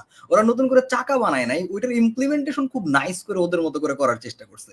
তো আমার যে একদম ইউনিক প্রজেক্ট আইডিয়াই থাকতে হবে ব্যাপারটা এমন না, আমি অলরেডি এক্সিস্ট করতেছে এমন জিনিসপত্র নিয়েও খুব ভালো মতো আমার যে ফ্লেভারটা, আমার ক্রিয়েটিভিটিটা আমি এখানে ডেফিনেটলি শো করতে পারি। ভাই আমি এখন আমরা ধরেন আচ্ছা, এটার লাইভে সাথে আসছি। একটা ছোট্ট ছোট্ট ছোট্ট জি জি ছোট্ট আরেকটা পয়েন্ট জি অ্যাড করি, জি সেটা হচ্ছে যে আহ, এই এই ব্যাপারটা মানে আমরা যেটা চেষ্টা করছি, বা ইভেন আমি শুধু কোর্সের পার্সপেক্টিভে বলতেছি না, আমি আসলে কোর্সের বাইরেও ইন জেনারেল সোশ্যাল মিডিয়াতেও এটা চেষ্টা করি বলার জন্য, যে এই যে প্রজেক্ট, সবাই একই রকম প্রজেক্ট করার যে একটা প্রবলেম, এটা সলভ করাটা আসলে বেশ ডিফিকাল্ট। তো এখানে এটা রিজলভ করার জন্য যারা শিখতেছে বা যারা অ্যাপ্লাই করতেছে তাদের একটা ভালো বুদ্ধি আছে, সেটা কি, তাদের চেষ্টা করা উচিত ওপেন সোর্সে কন্ট্রিবিউট করার। সো এইটা কিন্তু আসলে 10 জনের ওপেন সোর্স কন্ট্রিবিউশন সেম হবে না, 10 জনের স্কিল প্রুফ করার ক্যাপাবিলিটি সেম হবে না। সো কেউ যদি নিজের একটা ভালো ওপেন সোর্স কন্ট্রিবিউশন করতে পারে, এটা অলরেডি তাকে আরো 10 জন না 100 জন থেকে অনেক আগায় দিবে। সো এই জিনিসটাও আমি চেষ্টা করি যারা শিখতেছে, যারা কমিউনিটিতে আছে, তাদেরকে এনকারেজ করার জন্য, কারণ এইটা তাকে একটা ডেফিনেটলি অ্যাডেড বেনিফিট দিবে 10টা প্রজেক্ট করার চাইতে। ঠিক আছে, সো এইটাও চাইলে কেউ ফলো করতে পারে। এক্স্যাক্টলি ভাই। ভাই আমরা মানে একটু কন্ট্রোভার্সিয়াল একটা টপিকে একটু যাইতে চাই আর কি। মানে মানে what do you guys think যে ভাই আমাদের বাংলাদেশের প্রেক্ষাপটে লারাভেল বা পিএইচপি ইকোসিস্টেমের যে জুনিয়র ডেভেলপার যারা আছে, তারা কি একটু আন্ডার পেইড কিনা? মানে এই পয়েন্টে আপনার আসলে কি মনে হয় ভাই? মানে বাংলাদেশের জব মার্কেটে তারা কি একটু আন্ডার পেইড? এটা আমি একটু ইমরান ভাই। আমিও ইমরান ভাইয়ের কাছ থেকে একটু শুনতে চাই আর কি, ভাইয়ের ফিডব্যাকটা জানতে চাই। এটা বাংলাদেশের পার্সপেক্টিভ থেকে অনেক ক্ষেত্রে তারা কিছুটা আন্ডার পেইড, এবং তার একটা বড় রিজন হচ্ছে আমার কাছে মনে হয় যে আহ, বিভিন্ন ভাবে তারা নিজেদেরকে একটু আর্লি সেল করে ফেলে। যে ঠিক আছে, আমি তো এগুলো পারি মোটামুটি, তাহলে আমি জব মার্কেট ঢুকে যাই, এবং ইন্টারভিউতে তারা আসলে বেশ পোরলি পারফর্ম করে ফেলে। এবং কোম্পানিগুলো অনেক ক্ষেত্রে চিন্তা করে যে ঠিক আছে, তো বেসিক এলিমেন্টারি পারে, তাহলে একে আমরা অল্প টাকায় নিয়ে নিই, তারপর আমরা বিল্ড করে নিই। প্রবলেমটা আসলে দুই সাইড থেকে। একটা হচ্ছে স্কিলের গ্যাপ, সেকেন্ড হচ্ছে কোম্পানিগুলো যেহেতু সেরকম রিসোর্স পেয়ে যাচ্ছে একটা কম রেটে, তারাও আসলে অনেক ক্ষেত্রে একটা ইউটিলাইজ করে। এরকম কোম্পানি হাতে গোনা আছে আমাদের ইন্ডাস্ট্রিতে, ওরা চিন্তা করে না, আমি একটা স্ট্যান্ডার্ড স্যালারি লেভেল মেনটেন করি, সেখানে আমি লোক নেই, আমি আমার গ্রেড থাকে কোম্পানিতে, গ্রেডে লোক নেই। অনেক কোম্পানি এইসব গ্রেড টেড ম্যানেজ করে না, তারা চিন্তা করে কেউ যে 10,000-এ ঢুকলে তাকে 10,000-এ নিয়ে নাও, 15-তে ঢুকলে তাকে 15-তে নিয়ে নাও। সো ইন সাম ওয়ে এটা ট্রু, কিন্তু এটাকে আসলে ব্লকার হিসেবে চিন্তা করা উচিত না। কারণ আমাদের দেশে আসলে 2.5 লাখ, 3 লাখ, 4 লাখ, 5 লাখ টাকা দিয়ে লারাবেল ডেভেলপাররাও কাজ করে। তারা তাদের স্কিলটা প্রুভ করে সেই লেভেলে গিয়েছে। অনেক ডেভেলপারকে আমি পার্সোনালি চিনি যারা হয়তো 1-1.5 বছর কাজ করতেছে, কিন্তু থ্রু দেয়ার স্কিল, তাদের ডেডিকেশন, তারা আসলে অলরেডি 1 লাখ টাকার উপরে ইনকাম করতে পারে। এটা কিন্তু খুবই আনইউজুয়াল। 1-2 বছরের এক্সপিরিয়েন্স একজন ডেভেলপার 2 লাখ 1 লাখ টাকা আর্ন করবে, কিন্তু ইউজুয়াল ক্যারিয়ার পাথ না, কিন্তু পারে। কেন পারে? ডিফারেন্ট, সে কিছু করবেন না। সে বেসিক্যালি ফান্ডামেন্টাল গুলো খুব ভালো করে পারে। তার হয়তো ক্যারিয়ার হয়েছে 1-1.5 বছর, 2 বছর, তার কিন্তু প্রোগ্রামিং নিয়ে তার ঘাটাঘাটি বা এক্সপেরিমেন্ট করার ইতিহাস দেখা যায় 5-6 বছর। সে হয়তো ভার্সিটি লাইফ থেকে শুরু করছে, অনেক কিছু ট্রাই করছে, প্রফেশনালি কাজ করছে 1 বছর, 2 বছর, এরকম অনেক পার্সনকে আমরাই পার্সোনালি চিনি। তো আমার প্রশ্নের উত্তর হচ্ছে হ্যাঁ, অনেক ক্ষেত্রে আন্ডার পেইড, কিন্তু এই সিচুয়েশনটা চেঞ্জ করার অবস্থানটা কিন্তু ডেভেলপারদের কাছেই আছে। যে একটু স্কিল, সে কিন্তু নেগোশিয়েট করতেই পারে, তাকে কিন্তু, এবং সে কিন্তু বাধ্য না যে কম টাকার একটা জবে তাকে ঢুকতেই হবে, এরকম না। সে যদি স্কিলড হয়, বিভিন্ন কোম্পানিতে অল টাইম রেগুলার রিক্রুটমেন্ট চলতে থাকে। সো আমি যদি আসলে জানি যে রিক্রুটাররা কোন কোন স্কিল খোঁজে এবং একটা স্ট্যান্ডার্ড লারাভেল ডেভেলপার আমি যদি নিজেকে ক্লেম করি, আমার কাছে কি জিনিসগুলো ইন্টারভিউতে জিজ্ঞেস করবে, এই সেন্সগুলো যদি আমার থাকে, আমি কি নিজেকে প্রিপেয়ার করতে পারি। মানে আমাকে আন্ডারপেড হইতেই হবে নট নেসেসারি। ইন্ডাস্ট্রিতে ভালো পে করার জন্য প্রচুর কোম্পানি অলরেডি আছে, আমার এটাই মনে হয়। শাওন ভাই, যদিও ইমরান ভাই আসলে এটা একদম ক্লিয়ার অ্যান্সার দিয়ে দিয়েছেন একদম। হ্যাঁ, আমি আমি আমি কিন্তু টোটালি ইমরান ভাইয়ের সাথে টোটালি এটার সাথে একমত। শুধু একটা ছোট্ট জিনিস অ্যাড করব, যেটা হচ্ছে যে ওই যে ভাইয়া যেটা বললেন যে মার্কেট রিয়েলিটি বা ওভারঅল ইন্ডাস্ট্রি অবস্থা যদি এমন হয় যে হ্যাঁ প্রচুর জব পোস্ট হচ্ছে আসলে লো স্যালারির, তো এখানে আসলে কিন্তু ওই যে কোম্পানিগুলোরও অনেক বড় একটা রেসপন্সিবিলিটি আছে যে ওই কোম্পানিগুলো আসলে ডেভেলপারদের ভ্যালু দিতে জানে না, এটা একটা অন্যতম কারণ। বা তারা আসলে ওই লেভেলের স্কিল ডেভেলপার তারা মনে করে দরকার নাই, যে কোনো ভাবে কাজ করার মতো একজনকে পাইলেই হইলো, তারা এই পার্সপেক্টিভ থেকে হচ্ছে হয়তো হায়ারিং করতেছে। তো শুরুর দিকে একদম জুনিয়র বা একদম বিগিনার পজিশনে কারো যদি আসলেই ভালো স্যালারি ভালো কোথাও জব পাওয়াটা টাফ হয়, তাহলে সে হয়তো আহ, শুরুতে কম স্যালারিতেই ঢুকলো, কিন্তু তার টার্গেট থাকা উচিত তার স্কিলটাকে এমন লেভেলে নিয়ে যাওয়া যাতে করে সে তার নেক্সট মুভটা আরো মাছ মাছ বেটার পজিশনে যাইতে পারে। কারণ প্রিভিয়াস এক্সপিরিয়েন্স না থাকলে হয়তো প্রথম দিকে জব পাওয়া একটু টাফ, কিন্তু সে যদি আসলে স্কিলড হয় এবং সে যদি নিজেকে প্রুভ করতে পারে, তাহলে তার সেকেন্ড মুভ, প্রথম কোম্পানির পরে সেকেন্ড কোম্পানিতে সে হয়তো অনেক মাস মাস বেটার অপশনে যাইতে পারবে, কারণ ওই লেভেলের অপশনও আসলে মার্কেটে অ্যাভেলেবেল। সো সবই যে আসলে মানে লো লেভেল পেইড জব, ব্যাপারটা আসলে এরকম না। বুঝতে পারছি ভাই, এক্স্যাক্টলি। তো এখানে ভাই আরেকটা যে প্রশ্ন চলে আসে আর কি, ধরেন কেউ লোকাল জব গুলা করতে চাইলো না, বা কেউ যদি আসলে আলটিমেটলি রিমোট জব বা ফ্রিল্যান্সিং নিয়ে চিন্তা করে, তো লারাভেলের পার্সপেক্টিভে আসলে রিমোট জব বা ফ্রিল্যান্সিং জবের যেই মার্কেটটা সেটা আসলে কেমন বা কতটা বড়, বা আদৌ এটা ভায়াবল কিনা, what do you think?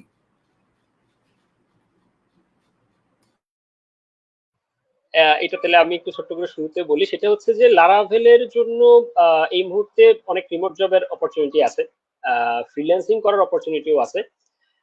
But আমি পার্সোনালি আসলে যারা একদম জুনিয়র, যারা মাত্র ক্যারিয়ার স্টার্ট করতেছে, তাদেরকে আমি রিমোট জবে যাইতে সাধারণত সাজেস্ট করি না। হ্যাঁ, বা ফ্রিল্যান্সিংও একান্তই জব না পাইলে হয়তো ফ্রিল্যান্সিং করা যাইতে পারে এক্সপিরিয়েন্স গ্যাদার করার জন্য। বাট আদারওয়াইজ আমি সাজেস্ট করি যে কোনো একটা কোম্পানিতে ঢুকে পড়া, এবং অন সাইটে ঢুকলে বেটার, কারণ হচ্ছে এটার অনেকগুলা বেনিফিট আছে অন সাইটে ঢুকলে পরে। তো ডিটেলসে না গেলাম, জাস্ট আমি একদম জুনিয়র একদম ফ্রেশারদেরকে আসলে এক্সট্রিম কিছু রেয়ার কেস ছাড়া আমি তাদেরকে সাজেস্ট করি আসলে লোকাল জবে ট্রাই করার জন্য। ইমরান ভাই যদি কিছু অ্যাড করেন। আসলে মানে রিমোট জবের যে স্পেকট্রাম, সেখানে জুনিয়রদের জন্য আসলে তেমন বেশি পজিশন থাকে না। এটা হচ্ছে গিয়ে বাস্তবতা। কারণ যে মানে আমরা যদি ইউরোপ আমেরিকার কোম্পানিগুলোকে চিন্তা করি, টু সাম এক্সটেন্ট অস্ট্রেলিয়া বা সেটাও আছে, তারা যখন রিমোটলি একটা ডেভেলপার খুঁজতে যায়, তারা আসলে যেটা ট্রাই করে, তারা তাদের লোকালি অ্যাভেলেবল রিসোর্সকে এক্সস্ট করে অন্য মানে স্কিল ডেভেলপারটাকে অ্যাক্সেস করতে চায়। ন্যাচারালি সেটা আসলে জুনিয়র ডেভেলপাররা হয় না, সিনিয়র ডেভেলপাররাই আসলে হয় বা মিড লেভেল। এবং জুনিয়রদের ক্ষেত্রে যেই প্রবলেমগুলো একটা জব ইন্টারভিউ ফেস করার ক্ষেত্রে, রিজিউমে লেখার ক্ষেত্রে হয়, সেম প্রবলেমগুলো কিন্তু তার রিমোট জব খোঁজার ক্ষেত্রে আরো বেশি হবে। বিকজ রিমোটে গেলে একটা well written cover letter, well written resume, তার সাথে অ্যাপ্রোপ্রিয়েট প্রজেক্টস, তার কমিউনিকেশন স্কিল, নির্ভুল ইংলিশে একটা রেসপন্ড করতে পারে, এগুলো এত বেশি জড়িত, জুনিয়রদের কাছে এটা আশা করাই ঠিক না তারা এগুলো করতে পারে। সিনিয়র ডেভেলপাররাও হাবুডুবু খায়, ইভেন আমরাও একসময় হাবুডুবু খেয়েছি রিমোট জব করতে গিয়ে। আর এখন তো বর্তমানে এটা সিরিয়াসলি কম্পিটিটিভ। আজকেই করলাম ইন্ডিয়াতে লাস্ট এক কোয়ার্টারে 60,000 প্লাস লোক চাকরি হারাইছে, বিকজ গ্লোবালি রিমোটের পরিমাণ বেড়ে গেছে এবং বড় বড় বিগ কোম্পানিগুলো থেকেও প্রচুর ছাঁটাই হয়েছে, সেই লোকগুলো রিমোটলি ইউএসএ তে ইউরোপে অ্যাভেলেবল। তো ওইখান থেকে পার হয়ে নর্থ মানে আমাদের এশিয়া পর্যন্ত আসবে জব, এটা সম্ভাবনা যেরকম অনেক কমে গেছে। As a result highly competitive না হলে আসলে কেউ চাকরি পাবে না রিমোট, এটা বাস্তবতা। অনেকে ডিজেক্টলি করতে পারে, বাট আমার এক্সপিরিয়েন্স তাই বলে। এবং জুনিয়রদের ক্ষেত্রে এটা আমার কাছে মনে হয় তাদেরকে একটা মানে এমন একটা টার্গেট দেওয়া যেটা তারা আসলে খুব বেশি কি অ্যাচিভ করতে পারবে না। তাদের জন্য শাওন যেটা বললো, অন সাইট লোকালি কাজ করাটা এক্সট্রিমলি ইম্পর্টেন্ট, বিকজ সে আসলে টিম এনভায়রনমেন্টে কিভাবে কাজ করতে হয়, একটা সিনিয়র বা মিড লেভেল ডেভেলপার কাছ থেকে কিভাবে গাইডেন্স পেতে হয়, এগুলো মিস করবে। শুরুতে সে যদি ফ্রিল্যান্সিং করতে চায় বা শুধু যদি সে রিমোটলি কাজ করতে চায়, ফ্রিল্যান্সিং অনেক ক্ষেত্রে ভায়াবল হতে পারে। ঠিক আছে, বড় ভাইরা প্রজেক্ট নিয়ে আসছে, সে হয়তো সাথে কাজ করতেছে, বা হয়তো একটা প্রজেক্ট আসছে, তার এক ফ্রেন্ড নিয়ে আসছে, সে হয়তো কাজ করতেছে, ওয়েল অ্যান্ড ফাইন, সমস্যা নেই। সাথে একটা লোকাল জব করে, এটা অনেক মানে এটার বেনিফিটটা চোখে দেখা যায়, কিন্তু তার সাথে ফাউন্ডেশন তৈরিতে অনেক বেশি হেল্প করবে। আর রিমোট জব যখন আরো কমে যাবে সামনে, আমার ধারণা আরো মানে 1-2 বছর, টাইম গুলো ঠিক না, এটা আরো টাফ হয়ে যাচ্ছে কিন্তু। তো লোকালি আসলে ফোকাস করাটা লং টার্মের জন্য ভালো ফর দ্য টাইম বিং। কিন্তু সে রিমোট অ্যাক্সেস করবে 5 বছর পরে, 4 বছর 5 বছর পরে স্কিল বিল্ড করে রিমোটে, অবশ্যই রিমোট অপরচুনিটি দিবে, কেন দিবে না? আমাদের দেশের ছেলেরা তো যথেষ্ট ব্রাইট, তারা রিমোটলি খুব ভালো কাজও করে, বাট সে ফাউন্ডেশনটা তৈরি করা উচিত লোকালি কাজ করে, সম্ভব হলে অনসাইট করে। এক্স্যাক্টলি ভাই। এবং এখানে আমার যেটা মনে হয় যে অনেকে ধরেন এই ক্যারিয়ারটা স্পেসিফিক্যালি প্রোগ্রামিং, ওয়েব ডেভেলপমেন্ট, এই ক্যারিয়ারগুলোতে আসে খুব হাই একটা অ্যাম্বিশন নিয়ে। কিন্তু আমাদের হাই অ্যাম্বিশনের সাথে যে একটু সবর, একটু ধৈর্যেরও একটা কম্বিনেশন দরকার, এই জিনিসটা আমরা হয়তো ভুলে যাই। আমরা খুব তাড়াতাড়ি হয়তো খুব মানে র্যাডিক্যাল আউটপুটটা চাই। সো সেখানে আসলে একটু ধৈর্য ধরে আহ, একটু আমাদের মনে হয় যে নিজেদের স্কিল সেট গুলো ইমপ্রুভ করার দিকে ফোকাস দেওয়া উচিত। সেটা থেকেই ভাই নেক্সট যে কোশ্চেনটা আমি আসলে করতে চাইতেছিলাম, যে ধরেন ফাইন, আমি যে কোনো একটা ওয়েল স্ট্রাকচার্ড কোর্স বা আমি আমার নিজের চেষ্টাতে একটা জুনিয়র ডেভেলপার পজিশন আমি অ্যাচিভ করলাম, আমি একটা জব করতেছি, কিন্তু আমি চাইতেছি যে না, আমি আসলে আমার এই জায়গাটা থেকে আমি আরেকটু ইমপ্রুভ করতে চাই, আরো শিখতে চাই। তো সেক্ষেত্রে ভাই আমার আসলে প্ল্যান বা আমার স্টাডি প্ল্যানও যদি আমি বলি, আমি আমার নিজের স্টেপটাকে আরো আগায় নিয়ে যাইতে জবের পাশাপাশিও যদি আমি বলি, সেক্ষেত্রে আমার স্টাডি প্ল্যানটা কেমন হওয়া উচিত, বা আমার কিভাবে কোন প্রসেসে আগানো উচিত, কোন কোন জিনিসে বেশি ফোকাস করা উচিত, তাদের জন্য বলতেছি যারা ধরেন অলরেডি মোটামুটি একটা জব ফেজ পর্যন্ত গেছে, বাট এখনো বুঝতেছে না যে নেক্সট স্টেপে সে কিভাবে যাবে। এটা শাওন বিস্তারিত বলুক, আমি জাস্ট একটা পয়েন্ট শুরুতে বলে দিই।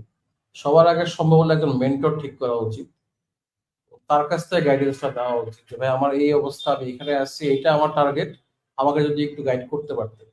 মেন্টর খোঁজাটা অনেক সময় আমরা আটকে যাই বিকজ আমাদের শাইনেস, একটু আনকমফোর্টেবল, বড় ভাই কি মনে করবে, আচ্ছা আমার টিম লিডার দিলে কি আমাকে প্রপার সময় দিবে না, এই ধরনের অনেক কনফিউশন থেকে আমরা আসলে অ্যাপ্রোচ করি না। যারা অ্যাপ্রোচ করে এবং করে ফেলে তারা কিন্তু খুব ভালো সাকসেস পায়। যারা সিনিয়র, তারা অলওয়েজ তাদের ব্যাক অফ দেয়ার হেড থাকে যে আমি নিজে যেভাবে বিভিন্ন হেল্প পেয়ে পেয়ে বড় হয়েছি, আমি জুনিয়রদেরকে গাইড করতে চাই। তো তারা অনেক সময় এক্সপেক্ট করে প্রথম স্টেপটা আসলে জুনিয়রের সাইড থেকে আসতে হবে। এরকম মেন্টর আমরা আমাদের লাইফে ক্যারিয়ারে পেয়েছি, যারা নিজ থেকে আমাদেরকে মেন্টরিং করছে। আমি স্পেসিফিক্যালি হাসিব ভাই নামই বলে দিলাম, নিজ থেকে এসে আমাদেরকে কিভাবে ইমপ্রুভ করবো এগুলো বলতো। আবার আমাদেরকেও উৎসাহ দিত, তোমরাও বিভিন্ন জিনিস জিজ্ঞেস করবা। এবং আমাদের বিভিন্ন কোম্পানিতে আমরা দেখেছি যারা বেসিক্যালি এসে এসে প্রশ্ন করছে, ন্যাচারালি ওরা গাইডেন্স বেশি পাইছে এবং পরবর্তীতে তারা নিজেরাও অনেক ধরনের জিনিস এক্সপ্লোর করতে পারছে। সো মেন্টর ফিক্স করে নিতে পারলে বেস্ট। এবং এটা নিজের কোম্পানিতে হতে পারে, তার তার কোনো ফ্রেন্ড হতে পারে যে অলরেডি তার থেকে একটু আগায় আছে, ইন্ডাস্ট্রির বড় ভাইরা হতে পারে, বিভিন্ন মিট আপে গিয়ে স্পিকারদের সাথে কথা বলতে পারে, বা অন্যান্য ডেভেলপার যারা আসে তাদের সাথে কথা বলতে পারে, বিভিন্ন গ্রুপ আছে, গ্রুপে গিয়ে প্রশ্ন করতে পারে, এমনি ফেসবুকে পোস্ট করতে পারে, মানে প্রচুর অপশন আমার কাছে মনে হয়। তো আমার কাছে মনে হয় মেন্টর ধরে নেওয়াটা বেস্ট। এছাড়া বাকিটা সাউন্ড, সাউন্ড একটু মোর মানে কাছাকাছি থাকে এখন। হ্যাঁ, আমি ভাইয়ের সাথে এটা টোটালি এগ্রি করি, কারণ কোশ্চেনটাই হচ্ছে এরকম যে আহ, এই সিনারিওটা সবার জন্য আসলে একরকম হবে না। কেউ হয়তো জবের পরেও একটা ভালো সময় পায়, কেউ হয়তো জবের পরেও আসলে দেখা গেছে তার ফ্যামিলির ব্যস্ততা, অন্যান্য ব্যস্ততা থাকে। আবার এক একজনের ক্যারিয়ার প্ল্যানিং হচ্ছে এক এক রকম। সো এই বিষয়গুলো একদম point by point details discuss না করে আসলে খুব ইন জেনারেল সাজেশন দেওয়াটা খুবই মুশকিল। ইন জেনারেল সাজেশন হয়তো এমন হতে পারে যে আমি কারেন্টলি যা যা পারি সেটাতে আরেকটু ইমপ্রুভ করা, যেটা পারি না সেগুলা আরেকটু বেটার শেখা। এখন এইটাও একদম স্ট্যাক স্পেসিফিক অনেক ব্যাপার আছে যে আমি আসলে নেক্সট স্টেপে কোনটা শিখবো।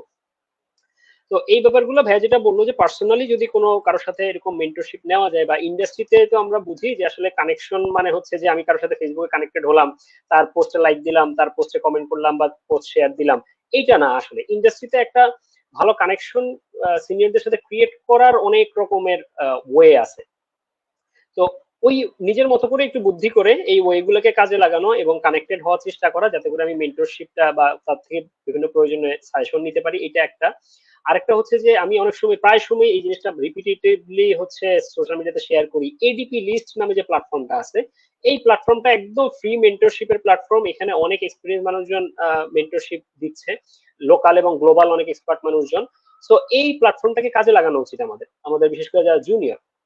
এখানে খুব ইজিলি সেশন শিডিউল করে আমার specific career related question, specific যে কনফিউশন গুলো আছে, এগুলা চাইলেই আমরা কিন্তু ক্লিয়ার করতে পারি। তো ভাইয়া যেটা বলছে, মেন্টরশিপটা যদি আমি এভাবে লোকালি কারোর সাথে কানেক্টেড হয়ে খুঁজে বের করতে না পারি, তাহলে আমার এই প্ল্যাটফর্ম গুলোকে কাজে লাগানো উচিত।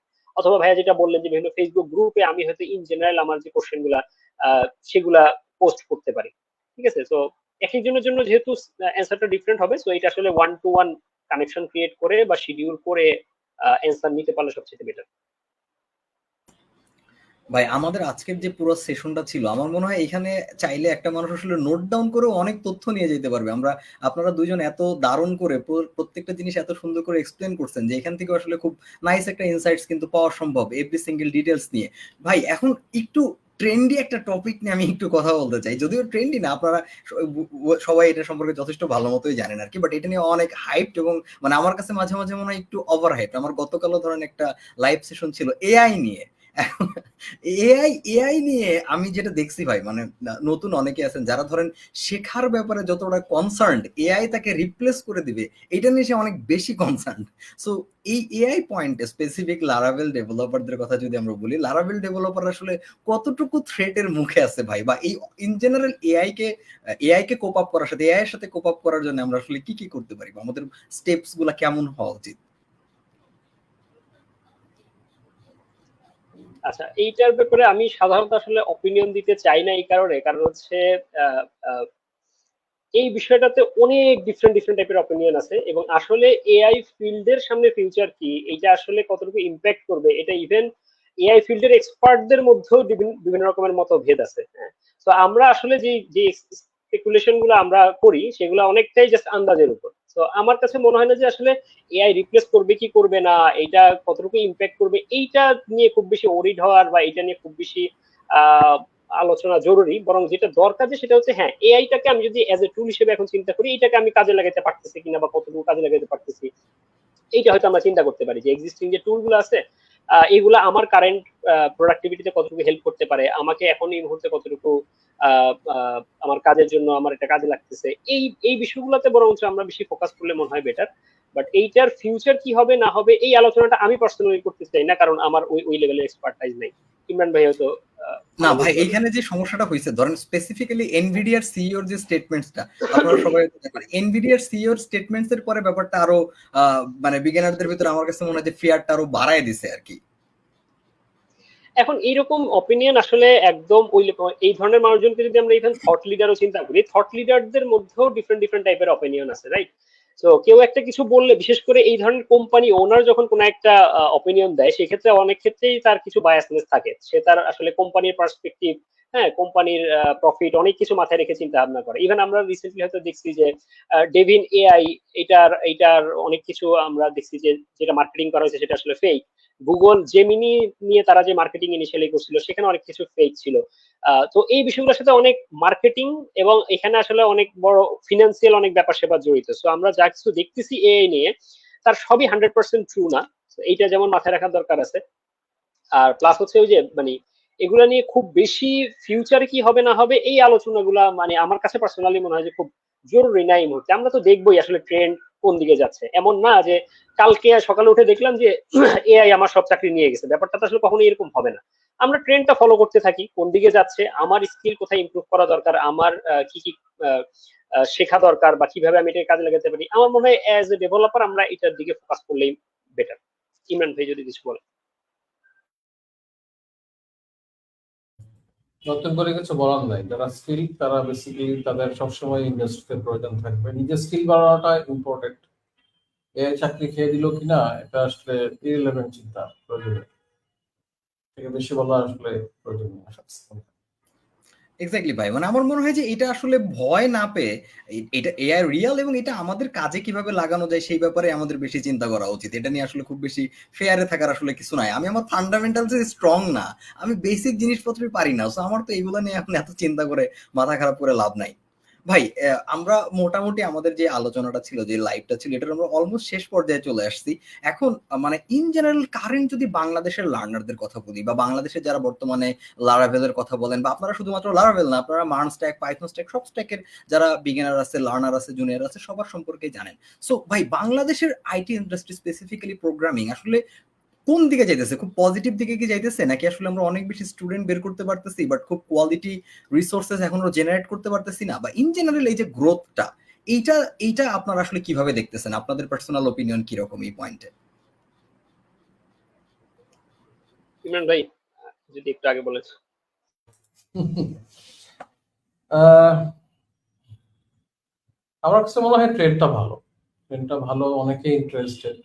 তাদের জন্য আগে রিসোর্স অ্যাভেলেবল ছিল না, এখন প্রচুর কোর্স আছে, সেখান থেকে তারা একটা বুস্ট পায়। কিন্তু বুস্ট পেয়ে এনাফ মনে করাটা বিপদ। আমার বোঝা উচিত যে ঠিক আছে, আমি একটা কোর্স করলাম, আমি একটা কোনো কারিকুলামে ঢুকলাম, এটার মাধ্যমে আমি একটা নির্দিষ্ট টেস্ট পর্যন্ত যাবো, এরপর আমাকে আমার বাকি জিনিসটা নিজে করে নিতে হবে, স্কিল বিল্ড করতে হবে, রেডি করতে হবে। তো ট্রেন্ড ভালো, প্রচুর স্টুডেন্ট বের হচ্ছে, প্রচুর স্টুডেন্ট আগ্রহী হচ্ছে, এটা আমি নেগেটিভলি দেখবো না, পজিটিভ। কিন্তু পাশাপাশি তার এই ইনস্ট্রাক্টর আমরা নিজেরাও একই দোষে দোষী কিনা আমি শিওর না, আমাদেরও বোঝানো উচিত স্টুডেন্টদেরকে, বাবা তোমাদেরকে আমরা যেই কারিকুলামটা কভার করলাম, এইটা তোমাদেরকে 0 থেকে একটা স্টেজ পর্যন্ত নিয়ে আসবে, 20-30 পর্যন্ত, মানে ইটস নট 100। বিশাল একটা জিনিস বাকি আছে, তোমাদেরকে কিন্তু একটু পরিশ্রম করতে হবে। এটা মনে করার কোনো কারণ নাই যে বেসিক টু অ্যাডভান্স এক কোর্সে শিখে ফেলবো, এটা হয় না।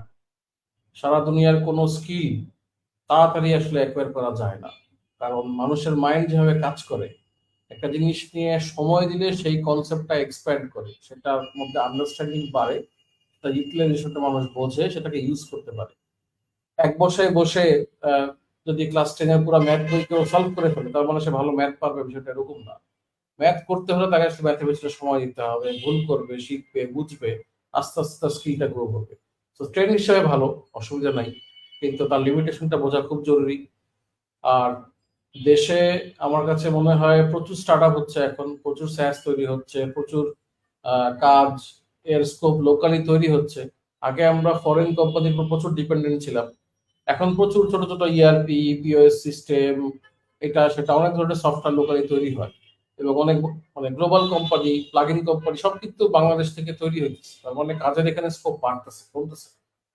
এই যেই জিনিসগুলো বাড়তেছে সেটা সাপ্লাই তো দেওয়া লাগবে। তো আমরা যদি যারা কোর্স করতেছি বা কোর্স করতেছি না, মানে কোর্স বলতে আমি বোঝাচ্ছি না যে পেইড কোর্সই করতে হবে, ইউটিউবে একটা কোর্স করাও কোর্স। তো নিজেদেরকে যারা রেডি করতেছি, আমরা যদি একটু কেয়ারফুল হই, আমরা সেই ইন্ডাস্ট্রি কন্ট্রিবিউট করতে পারবো, দেশের জন্য কন্ট্রিবিউট করতে পারবো, নিজের পার্সোনালি কন্ট্রিবিউট করতে পারবো। আমি আমার আমার একটা ফ্যামিলি হয়তো মেনটেন করতে হয়, আমাকে হয়তো মানে আমি হয়তো সামনে আরো বড় কিছু করতে চাই, বিজনেস করতে চাই, মানে সবকিছুর ক্ষেত্রেই আসলে পসিবিলিটি খুব ভালো। প্রচুর শেখার জিনিস আছে, পরিশ্রম করলে এটাকে দিয়ে আসলে লাইফে চেঞ্জ আনা খুবই পসিবল। অন্য অনেক ইন্ডাস্ট্রি কিন্তু টাফ টাইম যাচ্ছে, মানে কাজ পাওয়া খুব ডিফিকাল্ট, চাকরি পাওয়া ডিফিকাল্ট, স্কোপও নাই, অলরেডি এক্সস্টেড, এত লোকের দরকার নেই। কিন্তু প্রোগ্রামিং এ আমার কাছে মনে হয় এমন একটা ফিল্ড যেখানে এক্সপার্ট করার প্রচুর সুযোগ আছে, অনেক কাজ করার এখনো স্কোপ আছে লোকালি এবং গ্লোবালি। নিজেকে রেডি করতে পারলে আমার ধারণা এই সেক্টর থেকে, ইভেন করোনার সময়ও প্রচুর সেক্টর কিন্তু একদম বন্ধ হয়ে গেছে, বাট প্রোগ্রামার যারা ছিলেন তারা কিন্তু কোনো না কোনো ভাবে সার্ভাইভ করে গেছে, ইন সাম ওয়ে অনেকে আরো বেটার অফে চলে গেছে বিকজ অফ কম। সো এরকম একটা ইম্পর্টেন্ট স্কিল এর ইন্ডাস্ট্রি, এটাকে যত বেশি এফোর্ট দেওয়া সম্ভব সব সাইড থেকে, আমার মনে হয় এটা ওভারঅল একটা ভালো জিনিসই করতে হচ্ছে। নেগেটিভ আমি খুব একটা খুব কম, অনেক সময় সোশ্যাল মিডিয়ার কারণে নেগেটিভটা সামনে বেশি চলে আসে, আসলে পজিটিভ সামটাই বেশি সামার ইন্ডাস্ট্রি। হ্যাঁ, এখানে ভাইয়া খুব চমৎকার কয়েকটা পয়েন্ট অলরেডি বলে ফেলছেন যে ইন্ডাস্ট্রিতে আসলে কি নিড আছে কিনা এত ডেভেলপারের। হ্যাঁ, ইন্ডাস্ট্রিতে ডেভেলপারের নিড আসলে আছে, কারণ প্রচুর কোম্পানি আসলে ডেভেলপার খুঁজতেছে, ভালো ডেভেলপার খুঁজতেছে, পাচ্ছে না। এটা একটা পয়েন্ট। সেকেন্ড যেটা পয়েন্ট হচ্ছে যে সবসময়ই যে আমি আসলে অন্য মানে আমি যে এই যে টেকনোলজি শিখতেছি বা আমি কোনো একটা জিনিস শিখতেছি, আমি সফটওয়্যার ডেভেলপ করতে পারতেছি, আমি যে সবসময়ই আসলে অন্য কোম্পানিতে জব করতে হবে এমন না। আমি নিজেই হয়তো এমন একটা প্রোডাক্ট বানাতে পারবো যেই প্রোডাক্ট আসলে $1,000,000 রেভিনিউ করতে পারে। সো আমি আসলে একটা স্কিল শিখতেছি, আমি কিন্তু জাস্ট জব করার জন্য একটা ক্যাপাবিলিটি অর্জন করতেছি ব্যাপারটা তা না, আমি এমন একটা স্কিল শিখতেছি। এখন পুরো ওয়ার্ল্ড ওয়াইড সবকিছুই কিন্তু টেকনোলজি নির্ভর হয়ে যাচ্ছে এবং সব ইন্ডাস্ট্রিতেই টেকনোলজি সামহাউ ইম্প্যাক্ট করতেছে। যে জিনিসটা হয়তো একটা সময় মানুষজন খাতা কলমে যে হিসাবটা করতো, তারাও কিন্তু এখন আজকে সফটওয়্যার বেসড সলিউশনে চলে যাচ্ছে। তার মানে এই যে পুরো সব জায়গায় টেকনোলজির যে ইম্প্যাক্ট করতেছে, এই জিনিসগুলো সলভ করার জন্য কিন্তু মানুষজন দরকার, যার কারণেই কিন্তু এই ডিমান্ড বাড়তেছে, প্রচুর মানুষজন টেকনোলজি শিখতে আসতেছে। এইটার সাথে যেটা ইম্পর্টেন্ট মাথায় রাখা সেটা হচ্ছে যে এখানে ডিমান্ড বেশি, এখানে অপরচুনিটি বেশি, এটা চিন্তা করে অনেক মানুষ আসতেছে, মানে কিন্তু এখানে অনেক কম্পিটিশন। সো আমি যদি এই কম্পিটিশনের মধ্যে ভালো করতে চাই, তাহলে এখানে আমার মাথায় রাখতে হবে যে আমার কিন্তু ওই পরিমাণ এফোর্টটা দিতে হবে। আমি কিন্তু জাস্ট একটা কোর্স করলাম এবং এই কোর্স আমাকে একদম মানে সব কাজ করার জন্য এনাফ শিখাই দিবে, এটা কখনোই সম্ভব না, এটা কখনোই পসিবল না, এবং এটা এক্সপেক্ট করাই তো উচিত না। কারণ অ্যাজ এন ইনস্ট্রাক্টর আমি নিজে যখন কোনো কিছু শেখাচ্ছি, ইমরান ভাই যখন কোনো কিছু শেখাচ্ছেন, আমরাও তো নিজেরা এখনো অনেক কিছু লার্নিং করতেছি প্রতিদিন। সো আমার নিজেরই যেখানে শেখা 100% হয় নাই, আমি কিভাবে শেখানোর সময় 100% শেখাবো, রাইট? তো যারা শিখতেছে তারা আসলে কখনোই একটা কোর্স, একটা টিউটোরিয়াল এটা এক্সপেক্ট করা উচিত না আমার এখানে শেখা শেষ বা আমি এটা শিখে গুড এনাফ। এই লার্নিংটা কন্টিনিউয়াস জার্নি, এটা অবশ্যই মাথায় রাখতে হবে। আর আরেকটা যেটা একটু একটু আনপপুলার অপিনিয়ন হইতে পারে, এটা অনেকের হয়তো পছন্দ নাও হইতে পারে, বাট রিয়েলিটির দিক থেকে আরেকটা জিনিস মাথায় রাখতে হবে যে সবাই আসলে প্রোগ্রামার হওয়া সম্ভব না, সবাই আসলে প্রোগ্রামার হওয়ার দরকার নেই। হ্যাঁ, এটা কি জন্য বললাম, এটা এই জন্য বললাম যে কেউ হয়তো 6 মাস, আমি নিজে পার্সোনালি এমন অনেককে চিনি যারা কয়েক বছর ধরে শেখার চেষ্টা করতেছে, ডেভেলপার হওয়ার চেষ্টা করতেছে বা এটার পেছনে এফোর্ট দিচ্ছে, বাট সামহাউ এটা তার কমপ্লিটলি ফিট করতেছে না, সে আসলে খুব বেশি দূর আগাইতে পারতেছে না। তাহলে তার কি আসলে আরো 5 বছর 10 বছর এটার পেছনে টাইম ইনভেস্ট করার দরকার আছে? সবার কিন্তু একই রকম স্কিল নাই। আমি এটা কয়েকদিন আগেও বলছি সম্ভবত একটা পোস্টে, যে কেউ হয়তো খুব ভালো সেলস পার্সন হইতে পারবে, সে হয়তো এমন ভালো সেলস পার্সন হইতে পারবে যে সে হয়তো মানে $1,000,000 প্রোডাক্ট এক বসায় একটা সিটিং এ সে সেল করতে পারবে, সে এই লেভেলে তার সেলস ক্যাপাবিলিটি আছে। কারো হয়তো একটু ডিফারেন্ট একটা স্কিল আছে খুব ভালো। এখন সেই লোকটা যদি আরো বাকি 10 জনের মতো এসে প্রোগ্রামিং এর কোর্স করে এবং সে যদি মনে করে আমি সফটওয়্যার ডেভেলপার হবো, তাইলে এটা কিন্তু তার স্কিলের ওয়েস্ট, কারণ তার স্কিলটা আসলে ওই জায়গায় না। সো এইটা আমার কাছে মনে হয় যারা শিখতেছে, সে যদি হ্যাঁ প্যাশনেট হয় এবং সে যদি বুঝে যে আমি শিখতেছি, আমি গ্রো করতেছি, আমি ভালো কাজ করতে পারতেছি, সে এটার পিছনে এফোর্ট দেওয়া উচিত এবং এটাই তার হয়তো বেটার হবে। কিন্তু যে দেখতেছে আসলে আমি দিনের পর দিন এফোর্ট দিচ্ছি, দিনের পর দিন আমি আসলে ট্রাই করতেছি, বাট এটা আমার সামহাউ ফিট হচ্ছে না, তার কিন্তু আসলে দরকার নেই যে কোর্সের পর কোর্স করা। এরকম অনেকেই আছে, আজকে এখানে কোর্স করলাম, কালকে ওইখানে কোর্স করলাম, পরশুদিন আরেক জায়গায় কোর্স করলাম। এইটা আসলে টাইম এবং মানি ওয়েস্ট ছাড়া আসলে কিছু না। সো নিজের জায়গা থেকে নিজেকে এইটাতেও জাজ করতে হবে যে আমার কি আসলে কতটুকু পরিমাণ এফোর্ট দেওয়া উচিত, বাকি আরো 10 জন ভালো করতেছে মানে আমি আসলে এখানে ভালো করতে পারবো এমন কিনা। হ্যাঁ, সো এই ব্যাপারগুলো আসলে চিন্তা করা উচিত, যে মানে ডিমান্ড এবং ওভারঅল ইন্ডাস্ট্রির সবকিছু বিবেচনা করার পাশাপাশি। এক্স্যাক্টলি ভাই। এবং আমি আমাদের অডিয়েন্সদের জন্য জানাইতে চাই যেটা, যে আপনারা এই পুরোটা টাইম ধরে দেখলেন যে আমাদের দুজন এক্সপিরিয়েন্স মানুষ, আমাদের খুবই পছন্দের বড় ভাই, তারা কতটা সুন্দর করে, কতটা মানে ইলাবোরেটলি আপনাদের এই পুরো পয়েন্টগুলো বুঝাইলো। এবং এনাদের আমি যেটা মনে করি ভাই, যে কেন এই কোর্সগুলো অনেক বেশি আমার কাছে মানে কি বলবো আনবিলিভেবল লাগে, যে এই মানুষগুলোকে আমরা মেন্টর হিসেবে পাওয়ার সুযোগ পাইতেছি এই বিভিন্ন কোর্সগুলোর থ্রুতে। লাইক যেমন আমি যেটা দেখলাম যে এই উইডেপস একাডেমিতে ইমরান ভাইয়ের একটা কোর্স চলতেছে লারাভেল ডেভেলপমেন্টে, ওস্তাদ ইমরান ভাইয়ের কোর্স চলতেছে ডেটাবেস নিয়ে সফটওয়্যার ডেভেলপারদের জন্য। এবং সেখানে সাথে আছে আমার মানে খুবই পছন্দের আনিস ভাই। আনিস ভাইয়ের সাথে ভাই আমার মানে দেখা করার সুযোগ হয়েছিল পিএইচপি রিলেটেড যে কোর্সটা নিয়ে আমরা কাজ করতেছি, আমি, হাসিন ভাই এবং আনিস ভাই, আমরা তিনজন মিলে বিশাল মাপের মানুষের সাথে আমি অতি ক্ষুদ্র মানুষ, খুবই ভাই মানে একদম কোনায় পড়ে আছি আর কি। বাট অ্যামাজিং পার্সোনালিটিস, তো তাদের সাথে কোর্স করতে পারাটা, তাদের সাথে কাজ করতে পারাটা, এটা একটা বিশাল সৌভাগ্যের ব্যাপার। এবং আমাদের মানে শাওন ভাইয়ের তো ফ্ল্যাগশিপ লেভেলের course, Laravel related course interactive কেয়ারসে আছে। সো আমার কাছে ভাই আমি না খুবই প্ল্যাটফর্ম ইন্ডিপেন্ডেন্ট চিন্তা করতে ভালোবাসি। কোন প্ল্যাটফর্ম থেকে কি আসলে এটা আসলে ম্যাটার করে না, ম্যাটার করে হইতেছে যে আমি কোয়ালিটি কন্টেন্টটা আসলে পাইতেছি কিনা, আমার এজ এ স্টুডেন্টরা ওরা ভালো জিনিস পাইতেছে কিনা। কিনা। সো যখন আমরা ভাই এটা ভালো ডেলিভার করতে পারবো তখন এই কোম্পানিগুলো আসলে আমি মনে করি যে একদম ওই সলিড যে ওয়েটা সেদিকেই হাঁটবে এবং আমাদের স্টুডেন্টরা আলটিমেটলি কখনোই প্রতারিত হবে না। সো থ্যাংক ইউ ভাই এই পুরোটা টাইম। একটা জিনিস এখানে সেতু ভাই সরি, একটা জিনিস একটু ইন্টারাপ্ট করে ছোট্ট করে, সেটা হচ্ছে যে এটা একটু ক্লারিফিকেশন টাইপের, যে ওই যে আপনি যেটা বললেন যে অলরেডি আমরা চেষ্টা করি যতদূর সম্ভব, আমি পার্সোনালি চেষ্টা করি, আমি ইমরান ভাই থেকেও সেম জিনিস দেখছি, আপনার থেকেও সেম জিনিস দেখছি, যে ওভারঅল কমিউনিটিতে মানুষজন কিভাবে বেনিফিটেড হবে এই জিনিসগুলো খেয়াল করে কাজ করা। হ্যাঁ, আমি নিজে পার্সোনালি একটা দুইটা প্ল্যাটফর্মে হয়তো কোর্স নিচ্ছি, বাট আমি কখনোই একটা প্ল্যাটফর্মের সাথে আরেকটা প্ল্যাটফর্মকে কম্পিটিটর মনে করি না, এবং আমি 100% শিওর ইমরান ভাই মনে করেন না, কারণ ইমরান ভাইয়ের সাথে আমার প্রচুর কথাবার্তা হয়।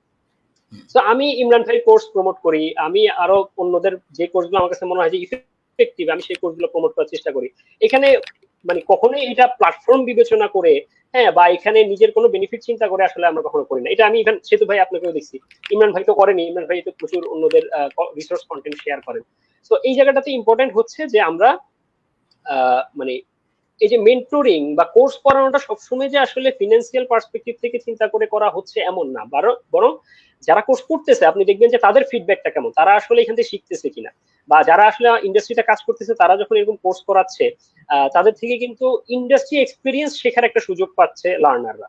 হ্যাঁ, তো আমার কাছে পার্সোনালি এই জিনিসটা অনেক বেশি ইম্পর্টেন্ট মনে হয়, যে একটা কোর্স যখন হচ্ছে এই কোর্সটাকে জাস্ট একটা কোর্স বা অন্য 10টা কোর্স সবাই করতেছে ব্যবসা চিন্তা করে, সেইটার সাথে আমরা যেন আমাদের টেক লাইনের কন্ট্রিবিউশন কোর্সগুলোকে আমরা মিলাই না ফেলে। অনেকে এগুলোকে খুব আনফরচুনেটলি অনুৎসাহিত করেন বা খুবই জেনারেলাইজ করে ফেলেন। এই জিনিসটা আমার কাছে পার্সোনালি মনে হয় যে যারা কন্ট্রিবিউট করতেছেন বা করতে চাচ্ছেন তাদেরকে অনেক ক্ষেত্রে ডিমোটিভেট করে।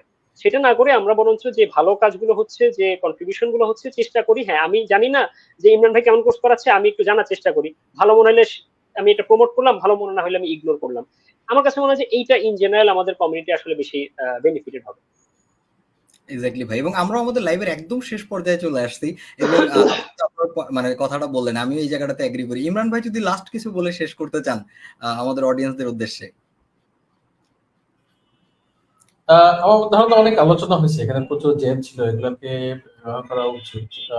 ইন জেনারেল মানে আমাদের যে থিম ওভারঅল স্কিল বিল্ডিং এর জন্য প্রচুর সময় এবং এফোর্ট দেওয়া উচিত। একটা মানে একজন ক্যান্ডিডেটের কাছ থেকে একজন রিক্রুটার কি খোঁজে এগুলো যদি কেউ জানে, অনেকে থাকে যে আসলে স্কিল কিন্তু নিজেকে প্রেজেন্ট করতে পারছে, সেই জন্য ছোটখাটো জিনিসগুলো যদি কেউ ফিক্স করে নিতে পারে আমার ধারণা তারা ইন্টারভিউতে ভালো করবে। ক্যারিয়ারে ভালো করার জন্য অলওয়েজ একটা লার্নিং মাইন্ডসেট থাকাটা এসেনশিয়াল। মানে ডাক্তারদের যেরকম সবসময় পড়াশোনার উপর থাকতে হয়, আমাদের ডেভেলপারদেরও তাই সবসময় লার্নিং এর উপর থাকা লাগবে, যে কি হচ্ছে কেন হচ্ছে, এবং যে জিনিসটাকে অলরেডি কাজ করতে করতে অভ্যস্ত হয়ে গেছে সেটা আসলে ভিতরে কিভাবে কাজ করে এই জিনিসগুলো খুঁজে খুঁজে বের করে বুঝে উঠতে শুরু করা, এই জিনিসগুলো অলওয়েজ সো লার্নিং মাইন্ডসেট থাকা, রিক্রুটমেন্টের জিনিসগুলোকে স্পেসিফিক্যালি বোঝা, ক্যারিয়ার নিয়ে আমরা আরো এর আগেও প্রচুর আলোচনা করেছি এবং সামনে আমি সেরকম আলোচনাগুলো কন্টিনিউ করতে থাকবো।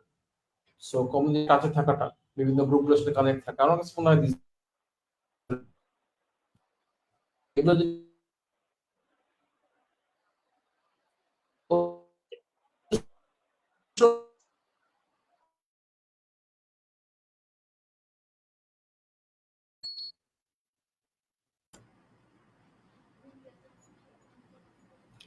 ভাই কি ডিসকানেক্টেড হয়ে গেছে বা ভাইয়ের কথা কি শোনা যাচ্ছে না নাকি আমার নেটের সমস্যা? না, আমিও শুনতে পাচ্ছি না, ভাইয়ের মনে নেটের সমস্যা। হ্যাঁ, এটাও হইতে পারে। ভাই আমরা না লাস্টের দিকে না বুঝতে পারিনি, তখন বোধহয় একটু নেটে ইস্যু করতেছিল, সাউন্ড নাই। আচ্ছা,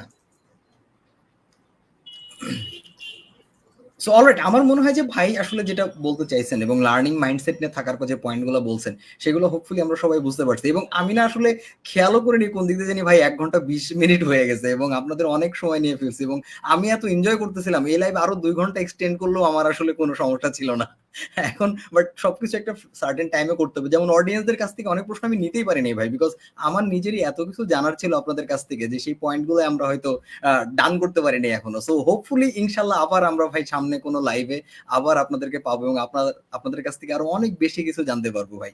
সো সেই পর্যন্ত ভাই আমাদের জন্য দোয়া করবেন, আপনাদের জন্য অনেক দোয়া থাকলো, আল্লাহ আপনাদের সুস্থ করুক।